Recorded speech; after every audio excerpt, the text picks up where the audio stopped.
Hello दोस्तों, story Aditya YT में आपका स्वागत है। शुरू करते हैं एक novel, mafia doctor unwanted wife, part 2, chapter 16, बेहुदा इंसान। अर्जुन के सैफ अली के होठों को आजाद करते ही सैफ अली अर्जुन के कंधे पर ही अपना सर रखकर गहरी गहरी सांसें लेने लगी थी, जो अर्जुन के गर्दन और सीने पर पड़ रही थी, जो उसे फिर से बेकाबू होने पर मजबूर कर रही थी। अर्जुन सैफ अली के सांसों की गर्मी से बहकते हुए एक बार फिर से सैफ अली के होठों के करीब जा रहा था, जिसे महसूस कर सैफ अली ने उसके चेहरे को खुद से दूर करते हुए कहा, बेहुदा इंसान, मुझे नीचे उतारो। जैसे ही अर्जुन ने सैफ अली के मुंह से खुद के लिए बेहुदा इंसान सुना, उसकी भौहें चढ़ गई और उसने सैफ अली को घूर कर देखते हुए उसे नीचे खड़ा कर दिया, और जैसे ही उसने कुछ कहना चाहा वैसे ही मानता उसे खुद से दूर धक्का देखकर दौड़कर भागकर वहां से चली गई। अर्जुन बस उसे जाते हुए देख रहा था, लेकिन उसे गुस्सा नहीं आया। उसके चेहरे पर एक छोटी सी मगर सातिराना मुस्कान थी, जैसे वह कह रहा हो, अभी तो तुम चली गई, लेकिन तुम्हें वापस तो मेरे ही पास आना है। तब क्या करोगी? अर्जुन अपने हाथ को उठाकर अपने बालों पर फेरते हुए खुद से बोला, ये लड़की मुझे कैसे मिल गई? मुझे तुम्हारी इश्क की जरूरत है। तुम्हारी जिस्म और रूह की तलब उठ रही है सैफ अली। तुम्हारे रूह में मुझे फिर से उतरने चाहत जग रही है, और इस चाहत को मैं इसकी मंजिल तक जरूर लेकर जाऊंगा। फिर अर्जुन ने मुस्कुराते हुए कहा, थैंक यू माँ, मुझे लगा था आपके कहने पर किसी और से शादी करके मैं उसकी लाइफ बर्बाद कर दूंगा, क्योंकि यह प्यार मोहब्बत यह सब मेरे बस की बात नहीं, लेकिन अब लगता है कि मेरी बस की बात ना सही, लेकिन किसी एक की तो जिंदगी अपनी सांसों से जोड़ ही सकता हूं। इतना कहते हुए अर्जुन मुस्कुराते हुए वहां से जिस तरफ सैफ अली गई थी उसी तरफ चला गया। वहीं अंशिका जी अपने बालकनी पर खड़ी अर्जुन और सैफ अली को जब से वो दोनों किस कर रहे थे तब से ही उन्हें देख रही थी, और उनके चेहरे पर एक बड़ी सी स्माइल थी, क्योंकि उन्होंने अपने बेटे को सिर्फ स्ट्रगल करते हुए देखा था, उनके लिए परेशान होते हुए देखा था, लेकिन उसके चेहरे पर ऐसी मुस्कान नहीं देखी और ना ही किसी लड़की के इतने करीब जाते हुए देखा था। आज तक अर्जुन का नाम किसी लड़की के साथ शायद ही जोड़ा गया हो, चाहे वह सिर्फ ट्रैप ही क्यों ना हो, लेकिन नहीं, अर्जुन का नाम कभी किसी लड़की के साथ नहीं जोड़ा गया था।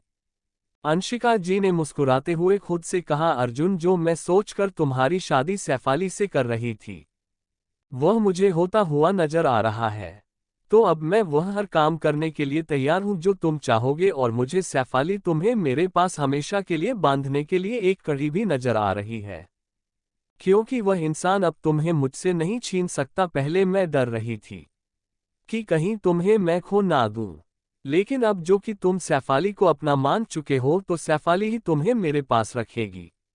इतना कहकर उनके चेहरे पर आंखों में नमी के साथ होठों पर मुस्कुराहट भी थी।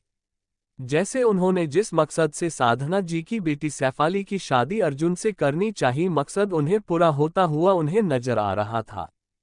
वहीं दूसरी तरफ जब अर्जुन कॉरिडोर से होते हुए सैफ अली के पास जा रहा था, तभी साधना जी उसके पास आए और उससे बोली, अर्जुन, मुझे तुमसे कुछ बात करनी है, क्या तुम्हारा थोड़ा सा टाइम मुझे मिल सकता है? इतना कहकर साधना जी अर्जुन की तरफ देखने लगी। अर्जुन अपने कदमों को रोककर साधना जी की तरफ देखते हुए बोला, जी बोलिए। साधना जी अर्जुन को सामने की कमरे की तरफ दिखाते हुए बोली, यहाँ नहीं, कमरे में अकेले।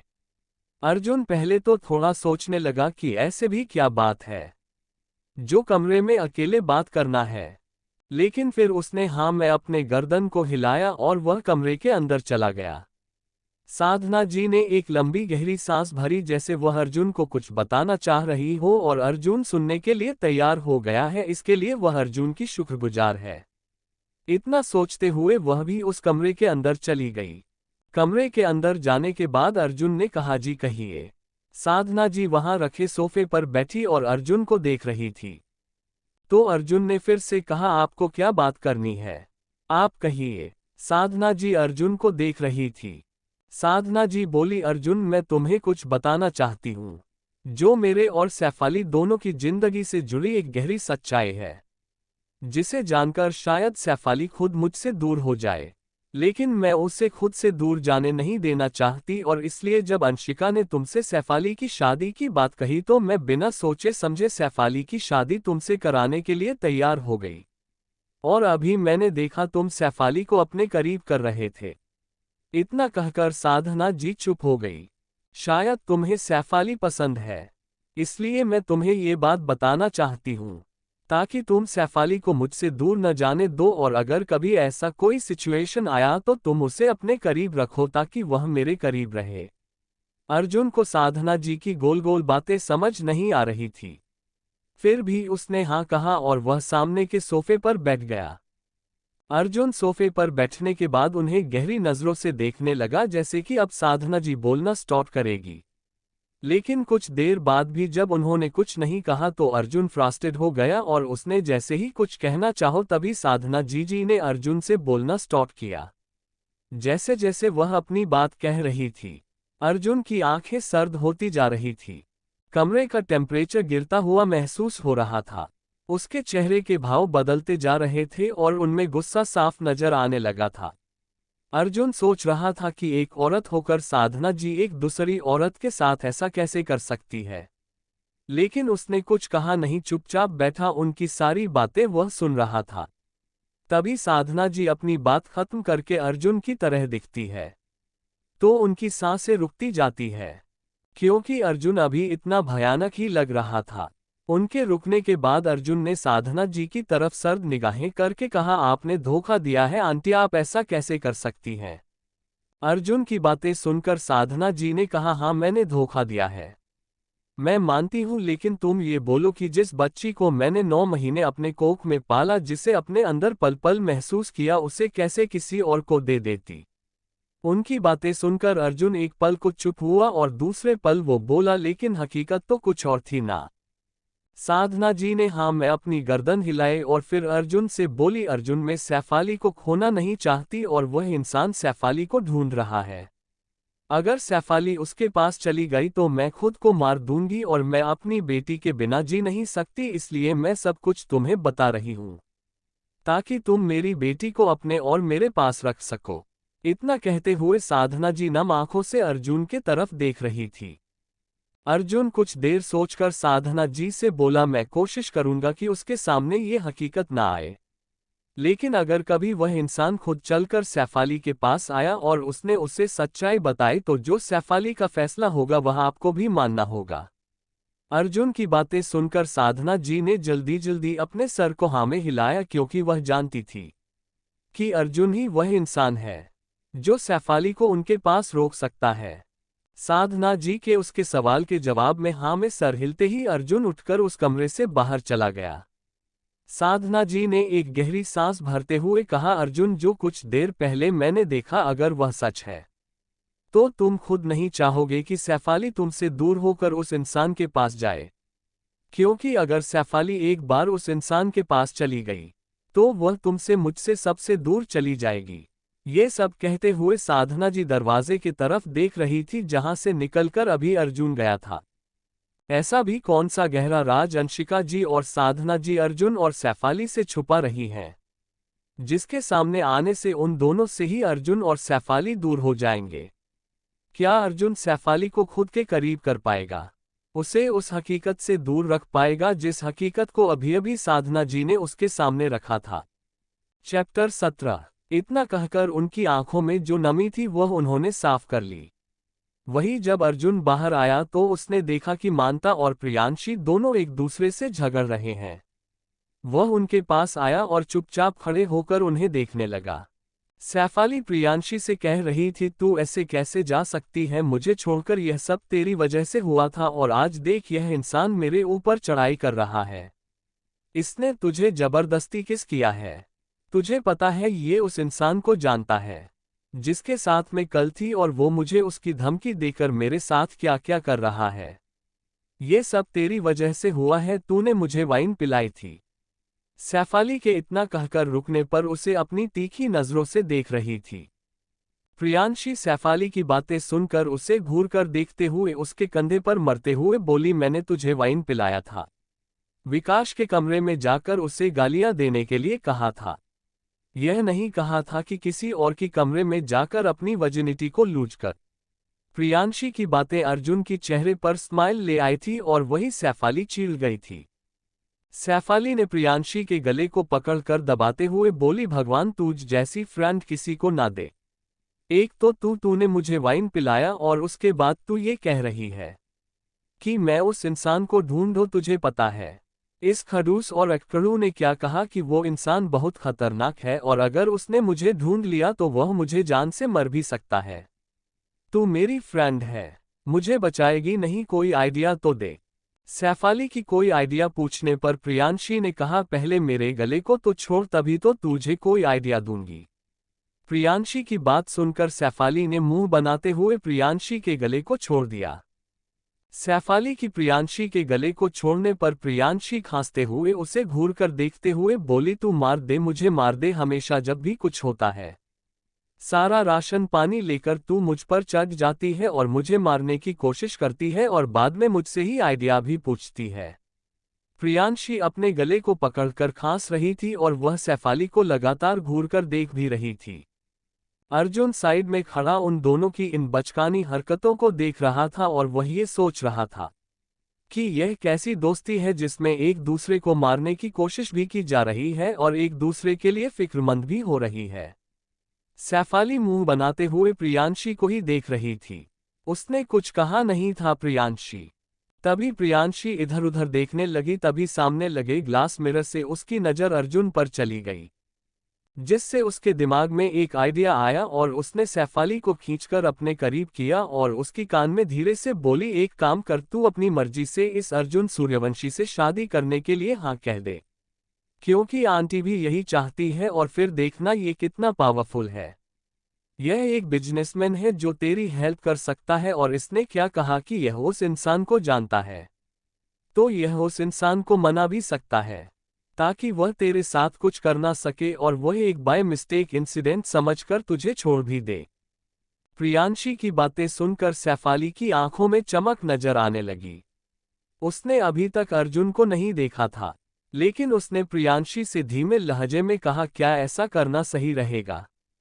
प्रियांशी ने कहा, देख, उसे पता है कि तू पिछले रात किसके साथ थी और तू उसके साथ इंटीमेट हुई थी। जब उसे इस बारे में बात करने में कोई ऐतराज नहीं है, तो तेरे बारे में सब कुछ जानने के बाद भी वह तुझसे शादी कर रहा है। इससे हम ये तो समझ सकते हैं कि अर्जुन बुरा इंसान नहीं है, वह अच्छा और समझदार इंसान है जो गलतियों को गलती समझकर माफ कर देगा। अर्जुन उनसे कुछ दूरी पर खड़ा उनकी बातें सुनने की कोशिश कर रहा था, क्योंकि अभी सैफाली और प्रियांशी इतनी धीरे बातें कर रही थी कि उनकी बातें अर्जुन को सुनाई नहीं दे रही थी। वहीं प्रियांशी के मुंह से अर्जुन की तारीफ सुन सैफाली का मन एक बार फिर से प्रियांशी का गला दबाने का कर रहा था। अभी अर्जुन उनके करीब आने के लिए अपने कदम को आगे बढ़ाया ही था कि तभी डोर बेल की आवाज सुनाई दी और इस डोर बेल की आवाज से सैफाली और प्रियांशी भी एक दूसरे से अलग हुए। तभी उनकी नजर अपने तरफ आ रहे अर्जुन पर गई, जिसका चेहरा एक्सप्रेशन लेस नजर आ रहा था, बिल्कुल सपाट, जिनमें किसी भी तरह के इमोशंस नजर नहीं आ रहे थे। प्रियांशी ने अर्जुन की चेहरे की गंभीर भाव को देखते हुए सैफाली की कान में धीरे से कहा, क्या ये सारी जिंदगी ऐसा ही रहेगा? सैफाली ने मुस्कुराते हुए कहा, तुझे क्या लगता है तेरी फ्रेंड इसे सुधार सकती है या नहीं? सैफाली की इन बातों को सुनकर प्रियांशी मुस्कुराते हुए बोली, अब मेरी फ्रेंड की अदाएं ऐसी है कि वो मूरत में भी जान डाल दे, फिर तो ये दिल धड़कने वाला इंसान है, तो इसे सुधार ही देगी। इतना कहते हुए दोनों के चेहरे पर छोटी सी मुस्कान आ गई थी और अर्जुन कंफ्यूज नजरों से उन दोनों को देखकर यह समझने की कोशिश कर रहा था कि वो दोनों किस बारे में बातें कर रही है। तब तक एक मेड में जाकर डोर ओपन किया तो सामने पंडित जी खड़े थे। मेड ने उन्हें नमस्ते कहा और उन्हें लेकर अंदर आए। मेड ने जाकर अर्जुन से कहा, सर, पंडित जी आए हैं। अर्जुन ने कहा, इन्हें बैठाओ और इनके लिए नाश्ता प्रिपेयर करो और मॉम को बोल दो। मेड ने हाँ में सर हिलाया और वहां से चली गई। अर्जुन, जिसकी नज़र सैफाली पर थी, उसने भी अर्जुन को देखा, लेकिन अभी सैफाली के चेहरे पर किसी भी तरह की इमोशंस नजर नहीं आ रहे थे।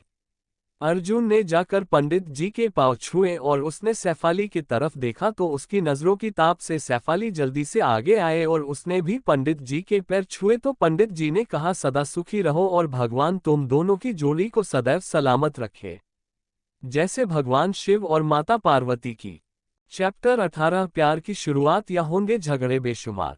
कुछ देर के बाद साधना जी, अंशिका जी, अर्जुन की चाची और चाचा और निधि, सैफाली, प्रियांशी और आरुष सभी पंडित जी के सामने हॉल में बैठे हुए थे। पंडित जी अपने हाथ में अर्जुन और सैफाली की कुंडली लेकर बैठे उसमें ग्रहों की दशा को जोड़ घटाव कर रहे थे। पंडित जी ने सैफाली की और अर्जुन की कुंडली में देखते हुए अंशिका जी से कहा, बेटी इनकी शादी के लिए इनकी कुंडली के अनुसार आज रात 12 बजे का मुहूर्त है और अगर इनकी शादी आज रात नहीं हुई तो अगले 6 महीने तक इनकी कुंडली में इनकी शादी का कोई योग्य नहीं है। फिर आपको अगले 6 महीने तक का इंतजार करना पड़ेगा। पंडित जी के इस बात को कहने के बाद वहां कुछ देर के लिए सन्नाटा पसर गया। जैसे अगर कोई पीन भी अगर फर्श पर गिरता है तो उसकी आवाज चारों तरफ गूंजने लगेगी। अर्जुन अपनी मां अंशिका जी की चेहरे को देख रहा था, जिसमें थोड़ी उलझन नजर आ रही थी। अर्जुन ने अपनी मां से पूछा, क्या हुआ मां, आप थोड़ी परेशान नजर आ रही है। अंशिका जी ने कहा, इतनी जल्दी सारी तैयारी कैसे होगी, हम 1-2 दिन का वक्त लेना चाहते थे, लेकिन अब पंडित जी कह रहे हैं कि शादी आज ही रात को करनी होगी या फिर 6 महीने का इंतजार करना पड़ेगा। तभी अर्जुन ने कहा, आप उसकी चिंता ना करें, सारी अरेंजमेंट हो जाएगी।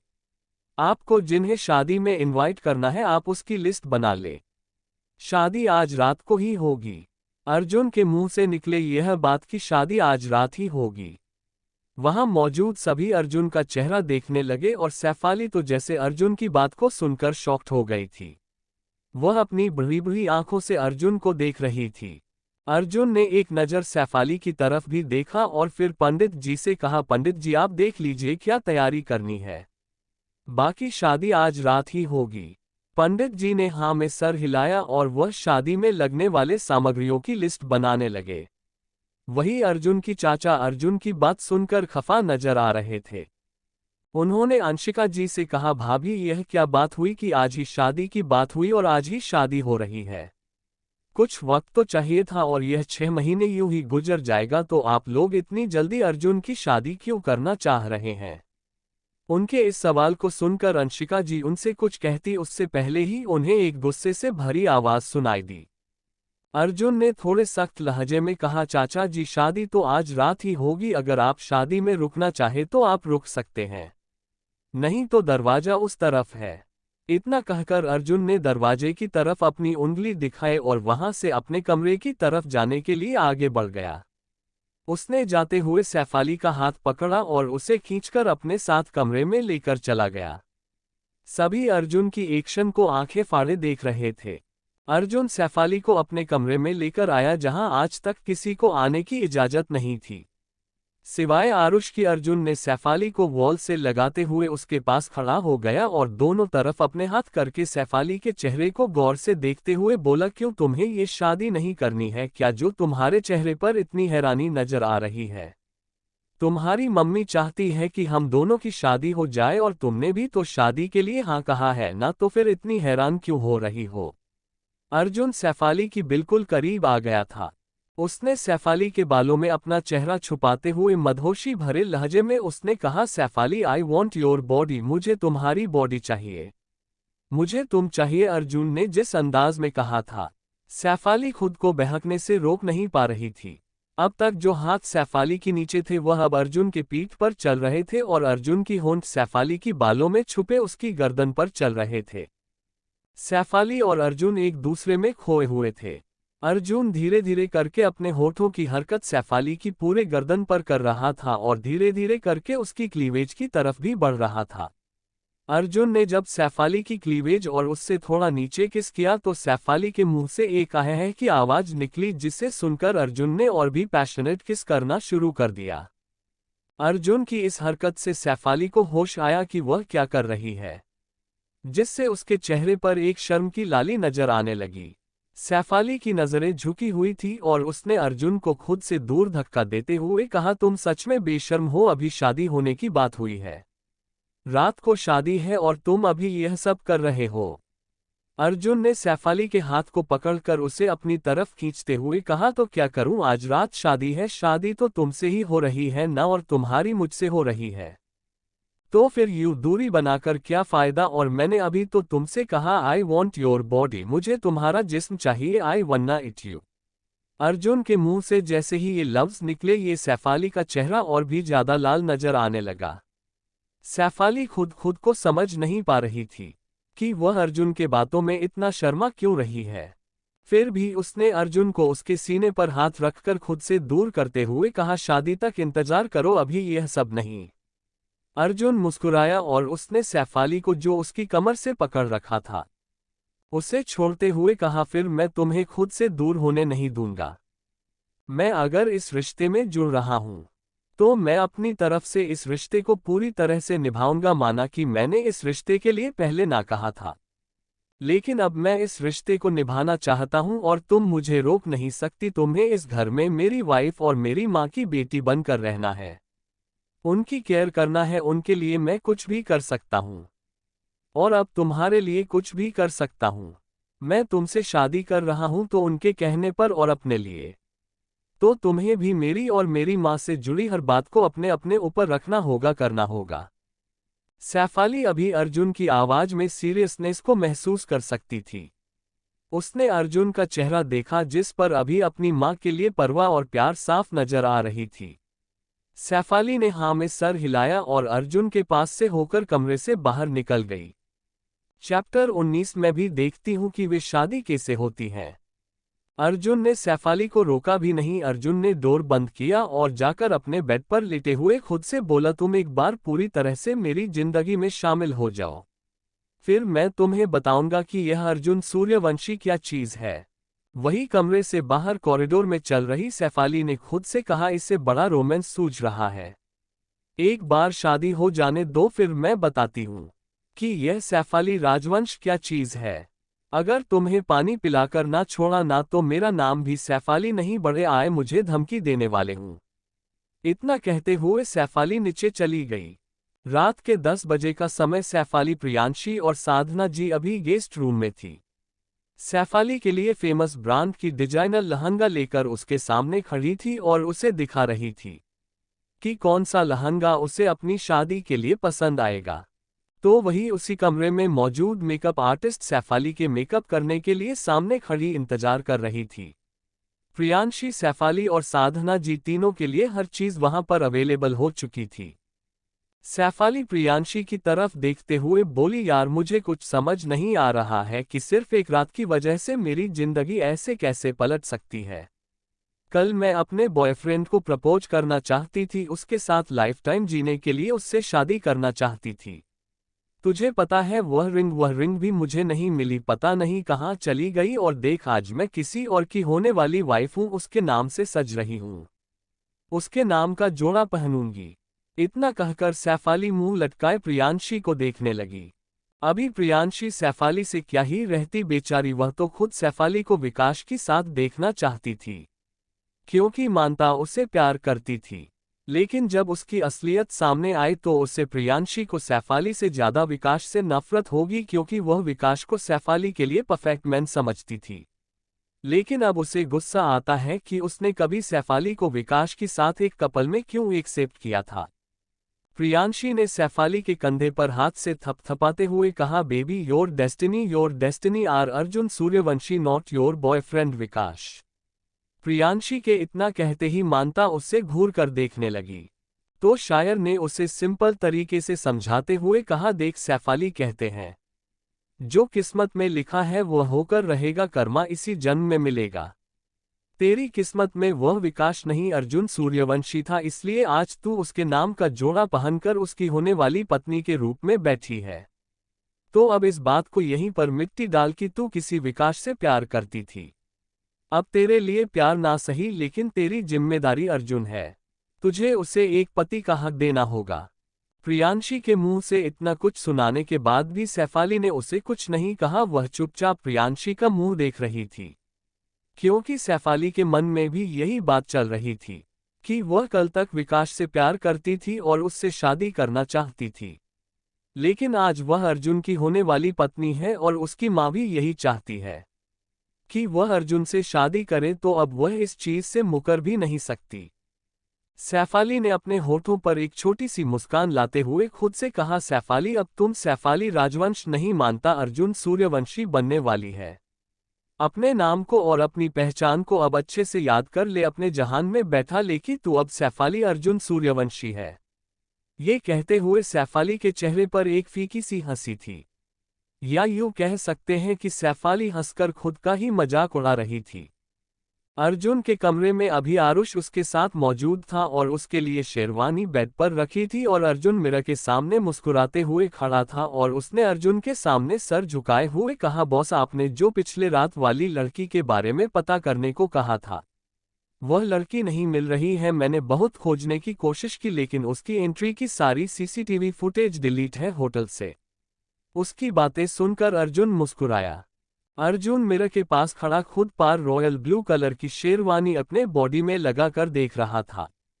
फिर अर्जुन उस तरफ मुड़ा और उसके पास गया और उसके कंधे को थपथपाते हुए उससे बोला, रिलैक्स आरुष, वह मिल गई है, वह मिल गई है। अर्जुन की बात सुनकर आरुष हैरानी से अर्जुन को देख रहा था, क्योंकि अर्जुन के सारे काम तो वही करता था।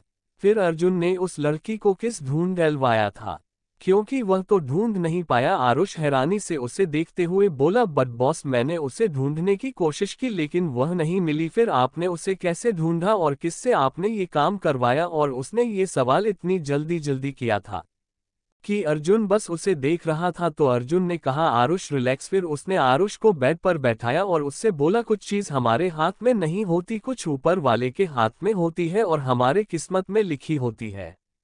वह लड़की मेरी किस्मत में लिखी थी, इसलिए वह मेरी जिंदगी में आई तब जब मुझे उसकी सबसे ज्यादा जरूरत थी। कब? जब मैं ड्रग्स की वजह से मरने वाला था, क्योंकि तुम्हें पता है कि अगर मैं अपनी नींद को पूरी नहीं करता तो मैं मर सकता था। लेकिन कहते हैं ना, हम सफर वह ऊपर वाला आपके लिए चुनता है। दुनिया में आकर हम सिर्फ उसकी रस्मों को पूरा करते हैं, वैसा ही कुछ समझ लो। उसने जिसे मेरे लिए चुना था वह मेरी जिंदगी में आ गई। आरुष को समझ नहीं आ रही थी, लेकिन फिर भी उसने आगे कुछ न पूछने का फैसला किया और उससे बोला, ठीक है सर, आप रेडी हो जाए, मैं जब तक बाहर पंडित जी को किसी चीज की जरूरत तो नहीं है, सारे इंतजार देख लेता हूं। अर्जुन ने हाँ में सिर हिलाया। फिर आरुष वहां से चला गया। लेकिन और उसके दिमाग में अभी भी कई ऐसे सवाल थे जिनकी जवाब वह अर्जुन से जानना चाहता था, लेकिन उसे मिला नहीं था। वहीं दूसरी तरफ बांद्रा बैंडस्टैंड के पोश एरिया में एक खूबसूरत से बंगले के अंदर एक कमरे की अंदर का माहौल बहुत ही खतरनाक था, क्योंकि अर्जुन की शादी जंगल में लगी आग की तरह हर तरफ पूरे मुंबई में फैल चुकी थी। वही जुड़ा की जो थी जिसके साथ अर्जुन की सगाई को 8 महीने बीत चुके थे, लेकिन अभी तक उसने शादी करने से रिलेटेड किसी भी तरह का प्रॉमिस नहीं किया था। दिव्या, जो अर्जुन की फ्यासे थी। दिव्या अर्जुन की किसी लड़की के साथ शादी की खबर सुनकर पागल हो चुकी थी, जिस वजह से वो पागलों की तरह उसके रूम में आकर तोड़फोड़ करने लगी थी। दिव्या के तोड़फोड़ करने की आवाज रूम से बाहर जा रही थी। अर्नव जी ने जब दिव्या के रूम से इस तरह तोड़फोड़ की आवाजें सुनी तो वो घबराते हुए उसके रूम में गए।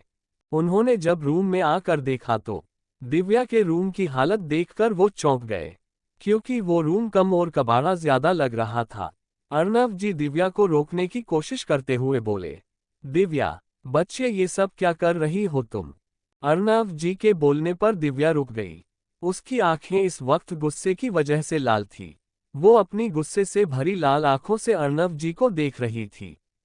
दिव्या गुस्से से अर्नव जी को की देखते हुए बोली, डैड, उसने मुझे दिव्या सिंह को छोड़कर पता नहीं किस दो कोड़ी की लड़की को चुना है। मुझ में कोई कमी नहीं है, लेकिन फिर भी वो मुझे छोड़कर उसके पास गया। अर्नव जी दिव्या की इस हालत को देखकर घबरा गए थे। वो किसी तरह दिव्या के पास गए और उसे दूसरे रूम में लेकर आए। अर्नव ने दूसरे रूम में दिव्या को बेड पर बैठाते हुए उसे एक गिलास पानी दिया। दिव्या ने एक नज़र अर्नव को देखा, फिर वो सारा पानी एक ही सांस में पी गई। दिव्या के पानी पीने के बाद अर्नव ने गिलास लेकर साइड में रख दिया। फिर उसके पास बैठते हुए बोले, देखो दिव्या, अब मुझे पूरी बात क्लियर बताओ। दिव्या ने अर्नव जी की तरफ देखते हुए उनसे कहा, दादा अर्जुन की शादी की खबर आ रही है। अर्जुन किसी और से शादी कर रहा है और वो किसी और के करीब है। तो इस तरह से तोड़ फोड़ करने से कुछ नहीं होने वाला। दिव्या जो कि एकटक सामने ही देख रही थी, वो अर्नव की बात सुनकर उन्हें देखने लगी। अर्नव ने जब दिव्या को खुद की तरफ देखता पाया तो उसके हाथों को अपने हाथों में लिया और उसे सहलाते हुए बोले, इन सब में हमारा ही नुकसान है। इससे बेहतर है कि तुम उस इंसान के दिल में खुद के लिए जगह कैसे बनानी है, इस बारे में सोचो। अर्नव की बात सुनकर दिव्या के चेहरे पर एक डेविल स्माइल आ गई। चैप्टर 20 हल्दी की रस्म और अर्जुन खोया सैफाली की खूबसूरती में। दिव्या अर्नव जी की बातों का जवाब देते हुए बोली, सही कहा आपने डैड। इस तरह से तोड़ फोड़ करने में हमारा ही नुकसान है, जबकि असल में नुकसान तो उस लड़की का होना चाहिए जिसने मेरे अर्जुन की जिंदगी में मेरी जगह लेने की कोशिश की है। और इस लड़की को मैं जान से नहीं मारूंगी। फिर वो अर्नव को देखते हुए आगे बोली, बल्कि ऐसी सजा दूंगी कि ये जिंदगी भर पछताएगी कि ये क्यों मेरे अर्जुन के करीब आई। इसने क्यों मेरे अर्जुन की जिंदगी में मेरी जगह लेने की कोशिश की। मैं उससे तड़पा तड़पा कर जान से मार दूंगी। मैं भी देखती हूं कि ये शादी कैसे होती है। इतना कहते हुए दिव्या एक इविल स्माइल करने लगी। दिव्या के होठों में आए इविल स्माइल को देखकर अर्नव जी ने उससे पूछा, तो आप क्या करने का इरादा है। दिव्या इस तरह इविल स्माइल के साथ अपने हाथ में पहने अर्जुन की नाम की फिंगर रिंग को देखते हुए बोली, कुछ नहीं, जो मैंने किया वो उस लड़की के नाम पर लगाना है और अर्जुन को सबके सामने इतना बेइज्जत करना है कि अर्जुन अपने हाथों से उस लड़की को मंडप को धक्के मारकर बाहर निकाल दे और उस मंडप में अर्जुन की दुल्हन बनाकर मैं बैठूं। फिर दिव्या ने अपनी फिंगर रिंग को छूते हुए बोली, अर्जुन पिछले 8 महीने से मुझे टाल रहा था ना शादी करने के लिए, लेकिन अब देखना डैड कि अर्जुन खुद मेरा हाथ पकड़कर मुझे मंडप में बैठाएगा भी और मुझसे शादी भी करेगा। इतना कहते हुए उसके चेहरे पर जो स्माइल थी वह और बढ़ गई, वह और जोर से जोर हंसने लगी। उसकी हंसी इस वक्त उस कमरे में किसी राक्षस की तरह गूंज रही थी और उसकी हंसी को देखकर अर्नव जी भी उसके साथ जोर जोर से हंसने लगे थे। दोनों बाप बेटी किसी राक्षस से काम नहीं लग रहे थे। दिव्या ने कहा, चलो डैड, कुछ देर के बाद शादी की रस्में शुरू होने वाली है। हमें रस्मों के खत्म होने के बाद जाना है, जब अर्जुन उस लड़की को अपना बनाने के लिए अपनी आखिरी कदम को उठाने वाला होगा। यानी कि अर्जुन उस लड़की की मांग में सिंदूर और उसके गले में मंगलसूत्र पहनाने वाला होगा। तब वहां रिपोर्टर के सामने उस लड़की की हकीकत सामने लाकर अर्जुन की दुल्हन मैं बनूंगी। इतना कहकर दिव्या की हाथ में जो पानी का गिलास था उसे लेकर वो वहां साइड में बने बार काउंटर में गई और एक गिलास वाइन उसमें डालकर पीने लगी और वह इस तरह से मुस्कुराने लगी जैसे कि उसकी मुस्कुराहट के पीछे की जो कुर्ता थी उसे कोई समझ ना सके कि आखिर उसके दिमाग में चल क्या रहा था। उसने अर्नव जी को जितना बताया था उसके होठों पर फैली मुस्कुराहट बता रही थी कि उसके दिमाग और भी बहुत कुछ चल रहा है। वहीं दूसरी तरफ अर्जुन के घर पर इस वक्त हॉल में अर्जुन पीले कुर्ते और सफेद पजामा पहने हाल के बीचों बीच में बने हल्दी की रस्म के लिए तैयार की गई पिंडे पर बैठा हुआ था और अर्जुन की चाची अर्जुन को हल्दी लग रही थी। अर्जुन को वैसे तो इन सब चीजों में कोई इंटरेस्ट नहीं था, लेकिन जो कि इन सब चीजों से उसकी और सैफाली की शादी में एक खुशनुमा माहौल बना था, इसलिए वह इन सब चीजों को खुशी खुशी कर रहा था। वही अभी अंशिका जी एक सिंपल सा पीले कलर का साड़ी पहने अर्जुन के पास उसके सर पर अपना आंचल रखकर खड़ी थी। अर्जुन की चाची ने भी पीले कलर का एक हैवी साड़ी पहन रखा था। वही आरुष और अर्जुन के चाचा ने पीले कुर्ते के साथ व्हाइट पजामा पहना था और दाई अम्मा ने एक पीले और सफेद कलर में साड़ी पहन रखी थी। वहीं अर्जुन की चाची रौनक जी ने हैवी मेकअप और हैवी फूलों की ज्वेलरी पहनी थी। वही अंशिका जी और दाई अम्मा ने किसी तरह का मेकअप नहीं किया था और न ही उन्होंने किसी तरह की ज्वेलरी पहना था। अर्जुन की चाची ने सबसे पहले अर्जुन को उसकी गाल पर हल्दी लगाया, फिर उसके कंधे पर, घुटने पर और फिर उसके पैरों पर हल्दी लगाई। 3 बार ऐसा करने के बाद उन्होंने अर्जुन को गिलास से पानी पिलाया और उसे मीठा खिलाकर उन्होंने अर्जुन की सर से कुछ पैसे वकर नीचे थाल में रख दिए और उसकी बलाई लेकर वह हट गई। तभी उनके हटने के बाद निधि आए और निधि ने भी अर्जुन की गाल पर हल्दी लगाई और उसके कंधों पर लगाने के बाद घुटने पर लगाकर पैरों पर हल्दी लगाकर उसने अपनी उंगलियां अर्जुन की बलाई लेते हुए फोड़े, जिससे चटक की आवाज सबको सुनाई दी, जिसे सुनकर सबके होठों पर मुस्कान खिल गई। निधि ने कहा, वह भाई देखो मैं आपसे कितना प्यार करती हूँ।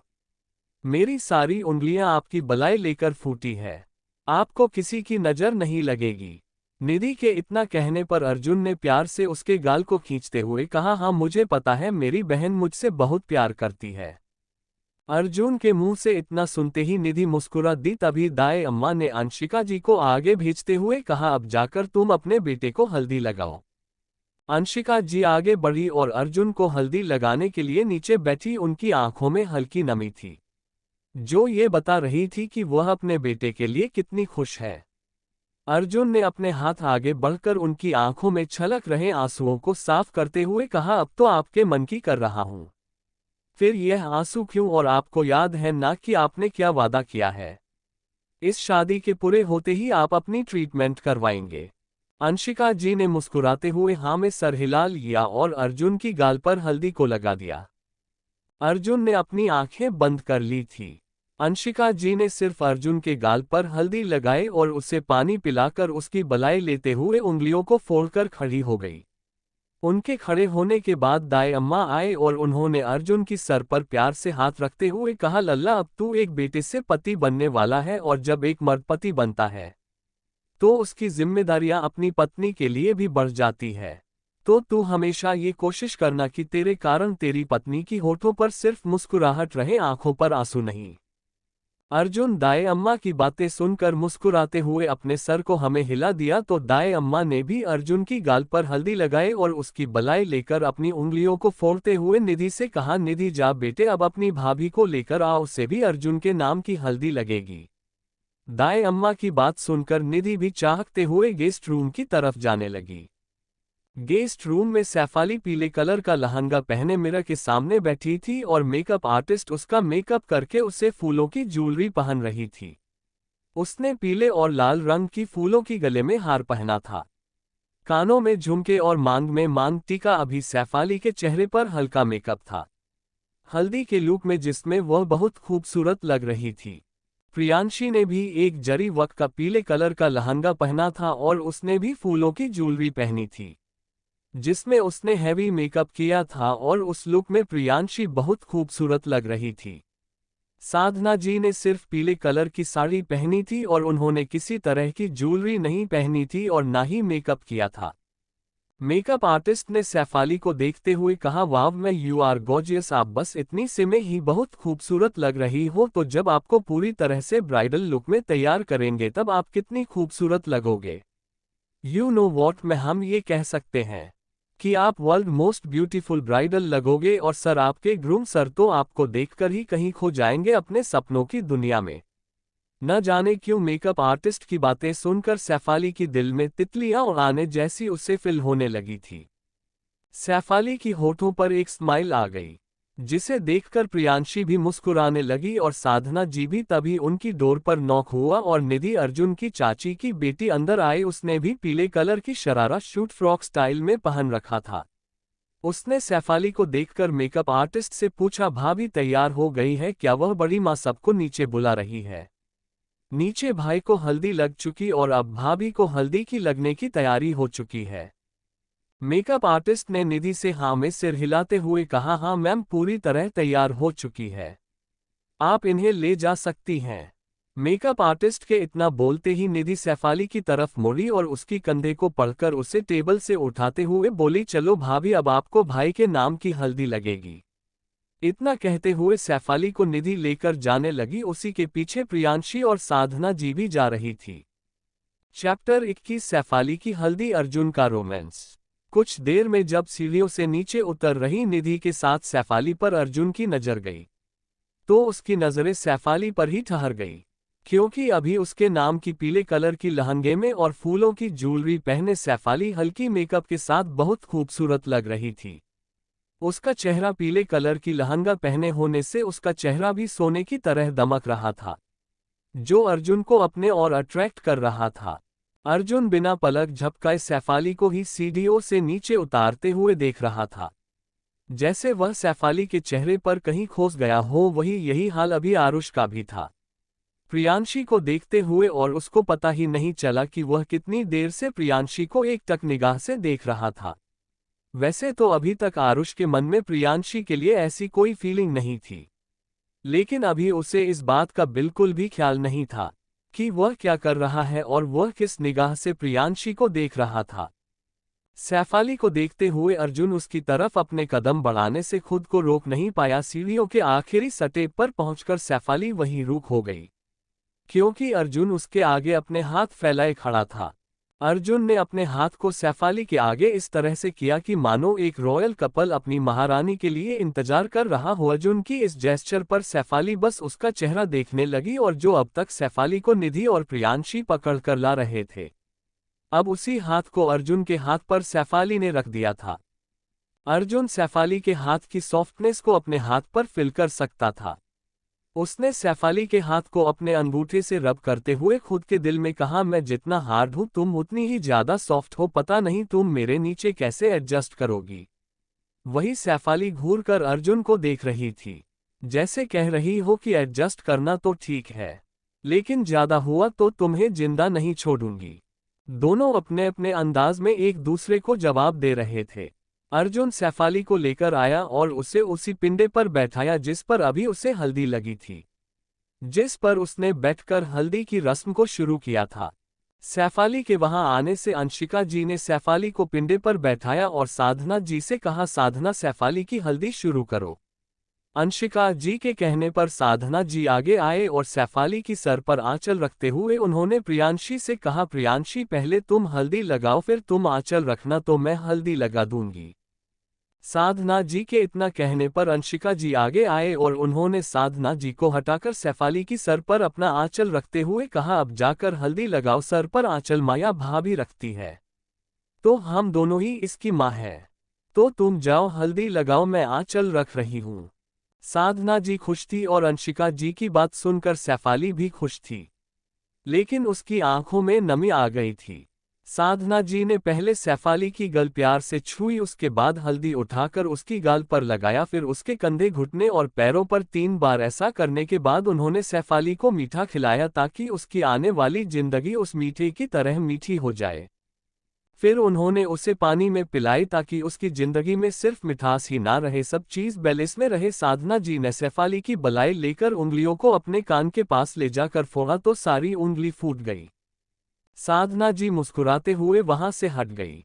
उनके हटने के बाद प्रियांशी आए और उसने सैफाली के गाल पर हल्दी लेकर लगाई, फिर घुटने पर, कंधे पर और फिर पैरों पर। जब मीठा खिलाने की बारी आई तो प्रियांशी सैफाली की तरफ झुकते हुए उससे बोली, वैसे तूने तो मीठा पहले ही मीठा खा ही लिया है, तुझे इसकी तो जरूरत है नहीं, क्योंकि जिनके साथ ऐसा नहीं होता है उन्हें मीठा खिलाया जाता है ताकि उनकी जिंदगी खुशहाल हो, तो तेरी जिंदगी तो पहले ही खुशहाल हो चुकी है।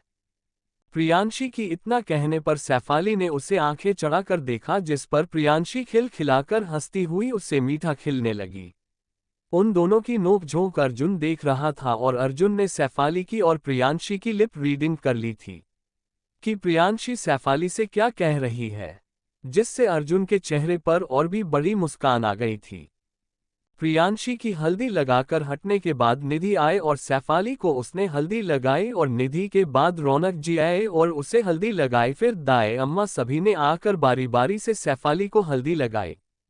जब सब ने हल्दी लगा लिया तो फिर अंशिका जी ने कहा, सैफाली हल्दी की रस्म हो गई है, आप जाकर तुम ये सब चेंज कर लो, हमारे पास ज्यादा वक्त नहीं है, तो अभी ही मेहंदी की रस्म होगी, मेहंदी सूखने में वक्त लगता है, इसलिए तुम्हें इंस्टेंट मेहंदी लगाई जाएगी ताकि वह रात कर अपनी महक और रंग तुम्हारी जिंदगी में भर सके, लेकिन हाँ, उसके बाद तुम्हें पक्की मेहंदी लगा दी जाएगी, ठीक है। सैफाली ने सिर्फ हाँ में सर हिलाया। उसके बाद प्रियांशी और निधि उसे लेकर चली गई, लेकिन ये चीज अर्जुन से कहाँ बर्दाश्त होने वाली थी कि उसकी होने वाली दुल्हन को वह हल्दी ना लगाए। अर्जुन सैफाली को वहां से जाते हुए देख रहा था, लेकिन उसके दिल में छाई हुई थी कि उसे भी सैफाली को हल्दी लगानी है। जब सबकी नजरें हल्दी के बाउल से हट गई तो अर्जुन ने एक मुट्ठी भरकर उस हल्दी बाउल से हल्दी ली और वह भी सैफाली के पीछे चला गया। जब वह लोग गेस्ट रूम के दरवाजे के पास पहुंचे तो अर्जुन उनके पास आकर निधि और प्रियांशी से बोला, तुम दोनों को आंटी और मोम बुला रही हैं। उन्हें कुछ काम है, शायद मेहंदी से रिलेटेड, इसलिए जाओ सुन लो।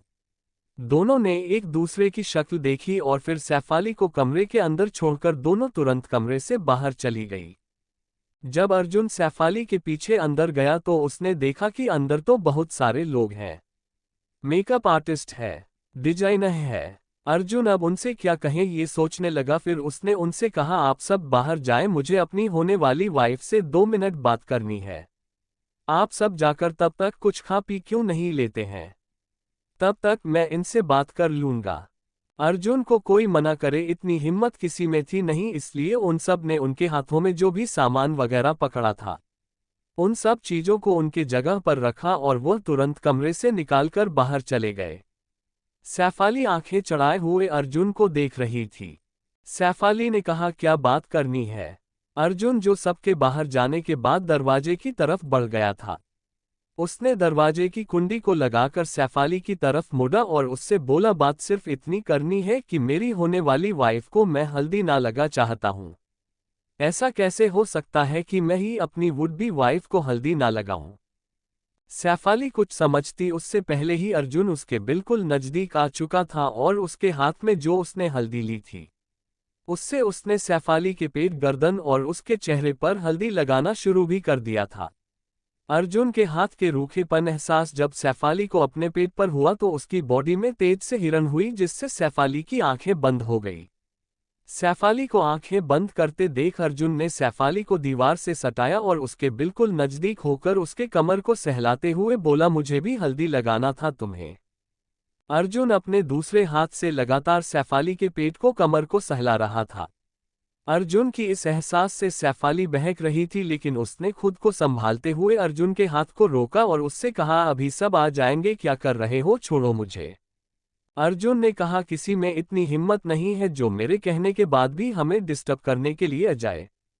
सैफाली ने अर्जुन के हाथ को पकड़ रखा था जो उसके पेट पर थी, लेकिन फिर भी अर्जुन सैफाली के हाथ के साथ उसके पेट पर अपने होंठ चला रहा था। सैफाली की मदहोशी से आंखें बंद हो रही थी और वह अर्जुन को रोकना चाह रही थी, लेकिन उसे खुद को काबू करना भी मुश्किल हो रहा था, क्योंकि अर्जुन के बहाव में वह बह रही थी और उसे यह एहसास जाना पहचाना सा लग रहा था। ऐसा लग रहा था जैसे कि यह जो सामने इंसान है उसने उसे पहले छुआ है। वही अर्जुन सैफाली की गर्दन पर हल्दी लगाते हुए उसे किसी भी कर रहा था।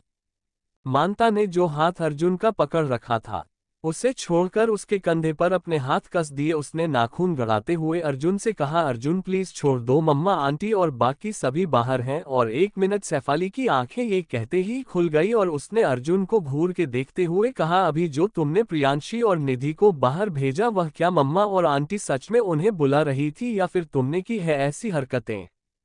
सैफाली की सवाल पर अर्जुन के चेहरे पर डेविल स्माइल आ गई, जिसे देखकर सैफाली समझ गई कि उन्हें सिर्फ अर्जुन ने बाहर भेजा है। अब सैफाली अर्जुन के नीचे दबी हुई थी और अर्जुन उसके चेहरे पर किस कर रहा था।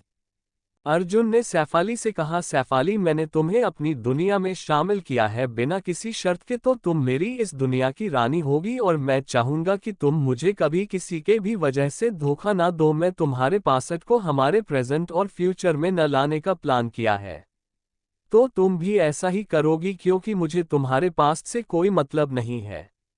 मुझे सिर्फ अब हमारे फ्यूचर से मतलब है, जिसमें मेरी माँ की खुशी तुम्हारे मेरे साथ रहने पर है। चैप्टर 22। तो एक ही दिन में अर्जुन की हो गई और मेरी सहेली पराये हो गई है, तो मैं ऐसा करूंगा अगर तुम्हारा पास्ट हमारी फ्यूचर या प्रेजेंट में आने की कोशिश करता है तो मैं उसे जान से मार दूंगा, और मैं ऐसा कर सकता हूं। अर्जुन इतना कहकर सैफाली से दूर हुआ और वो तुरंत डोर खोलकर बाहर चला गया।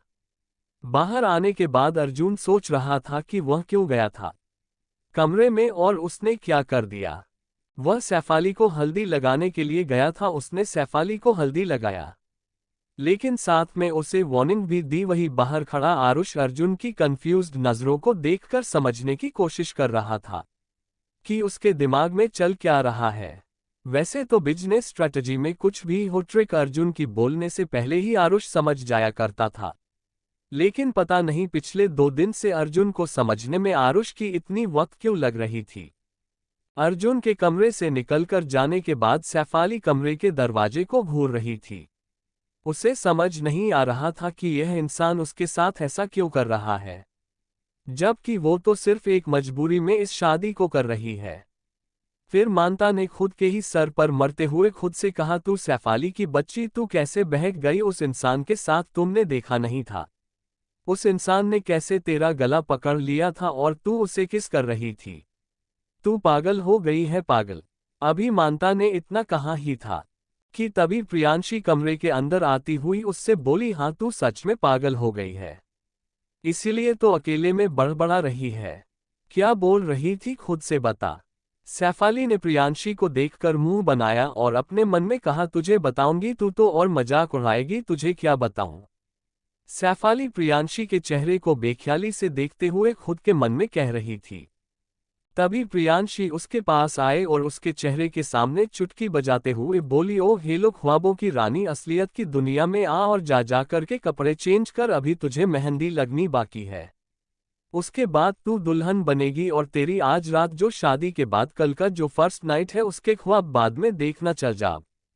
सैफाली ने मुंह बनाते हुए प्रियांशी के हाथ में पकड़े मेहंदी कलर के उस खूबसूरत से लहंगे को देखा और उसके हाथ से लेकर बाथरूम में चली गई। सैफाली खुद से भुना भुनाते हुए बोली, देख लूंगी तुझे भी, तेरा भी वक्त आएगा जब तू ऐसी सिचुएशन में रहेगी और मैं तेरी कोई हेल्प नहीं करने वाली। वहीं प्रियांशी जो सैफाली की रग रग से वाकिफ थी, उसने कहा, वह तो तुझे करनी पड़ेगी ही मेरी हेल्प, फिलहाल तू जा अपना काम कर। सैफाली प्रियांशी को देखते हुए एक बार फिर से मुंह बनाते हुए बाथरूम में घुस गई। वह जितनी देर बाथरूम में थी, उसने कपड़े चेंज की, इतनी देर उसकी आवाज आ रही थी जो वो अर्जुन को और उसके साथ प्रियांशी को कोस रही थी। उसकी भुना भुनाने की आवाजें सुनकर प्रियांशी बाथरूम के डोर के पास खड़ी कान लगाकर सुन रही थी। जैसे ही सैफाली ने द्वार खोला वैसे ही प्रियांशी उसके सामने हाथ बांधे खड़ी हुई थी। प्रियांशी ने सैफाली की कान को मरोड़ते हुए कहा, वह तेरा होने वाला हस्बैंड है और मैं तेरी बेस्ट फ्रेंड, हम दोनों को कोसने का क्या मतलब है तेरा। जो हो रहा है वह तेरी वजह से हो रहा है, तेरी मम्मी की वजह से हो रहा है, तो तू मुझे क्यों कोस रही है। वह तो बेचारा कितना हैंडसम है, उसके आगे पीछे लड़कियों की लाइन लगी रहती है और वो तुझसे शादी कर रहा है। अर्जुन के लिए प्रियांशी के मुंह से हैंडसम शब्द सुनकर सैफाली को गुस्सा भी आया और थोड़ी जलन भी हुई, क्योंकि अब अर्जुन का नाम उसके नाम से जुड़ने वाला था। सैफाली प्रियांशी से अपने कान छुड़ाकर ड्रेसिंग टेबल के पास रखे चेयर पर जाकर बैठते हुए प्रियांशी से बोली, ज्यादा उस खड़ूस की तारीफ मत कर, एक नंबर का अकड़ू है। प्रियांशी भी उसके पास आकर बैठी और उसने अपनी दोनों हाथों पर अपनी गाल को थामते हुए सैफाली से बोली, तू एक ही दिन में उसकी हो गई, अब लगता है मेरी सहेली पराई हो गई है। प्रियांशी सैफाली का बस मजाक उड़ाए जा रही थी और सैफाली गुस्से से उबलते हुए रेडी होने की कोशिश कर रही थी। तभी मेकअप आर्टिस्ट और ड्रेस डिजाइनर गेस्ट रूम में अंदर आते हुए बोली, मैम आपने चेंज कर लिया। उन्होंने देखा तो सैफाली खुद से अपना मेकअप करने पर कंसंट्रेट कर रही थी, लेकिन प्रियांशी की बेतुकी बातें सुनकर वह कंसंट्रेट नहीं कर पा रही थी। तभी मेकअप आर्टिस्ट सैफाली के पास आए और उसके हाथ से ब्रश लेकर उसका मेकअप करने लगी। तभी एक और मेकअप आर्टिस्ट उनके पास आए और उसने भी प्रियांशी का मेकअप करना स्टार्ट कर दिया। प्रियांशी भी अब चुपचाप बैठी अपना मेकअप करवा रही थी।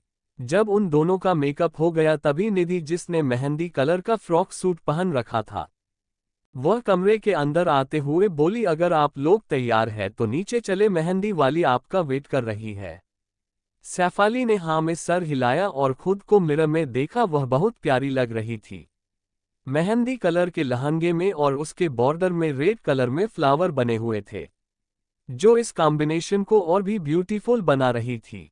सैफाली के हाथों में रेड और मेहंदी कलर की चूड़ियां थी।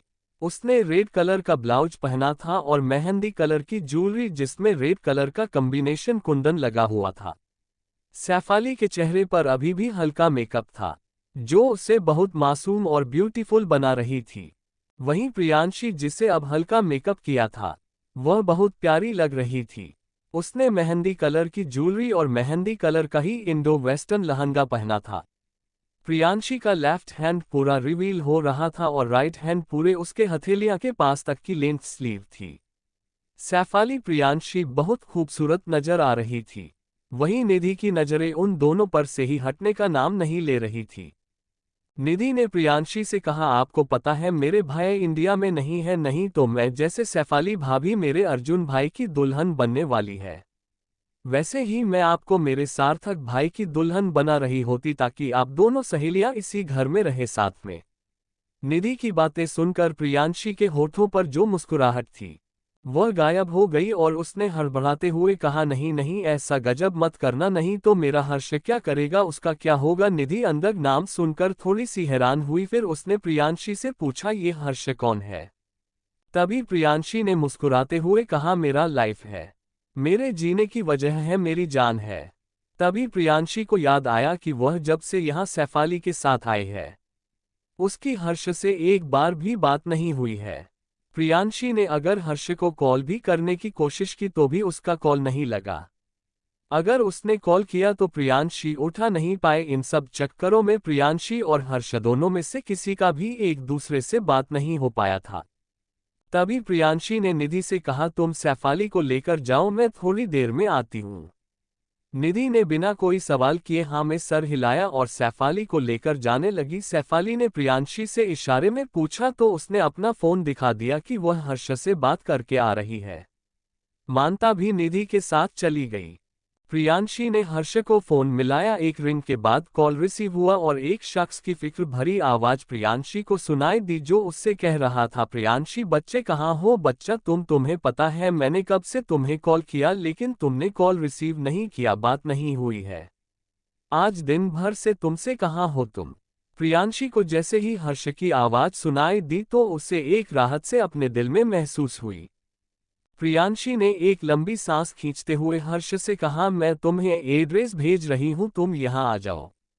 प्रियांशी की एड्रेस भेजने वाली बात सुनकर फोन की दूसरी तरफ मौजूद हर्ष को थोड़ी फिक्र हुई और उसने पूछा, तुम हो कहाँ, ये बताओ, मैं आ रहा हूं और तुम ठीक हो ना। प्रियांशी के चेहरे पर एक मुस्कुराहट आ गई।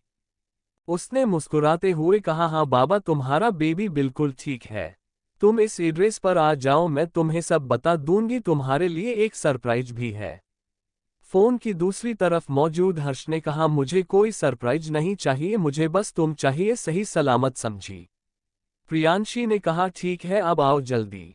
इतना कहकर प्रियांशी ने कॉल कट किया और वह जैसे ही कमरे से बाहर जाने के लिए पीछे मुड़ी वैसे ही सामने खड़े आरुष से टकरा गई।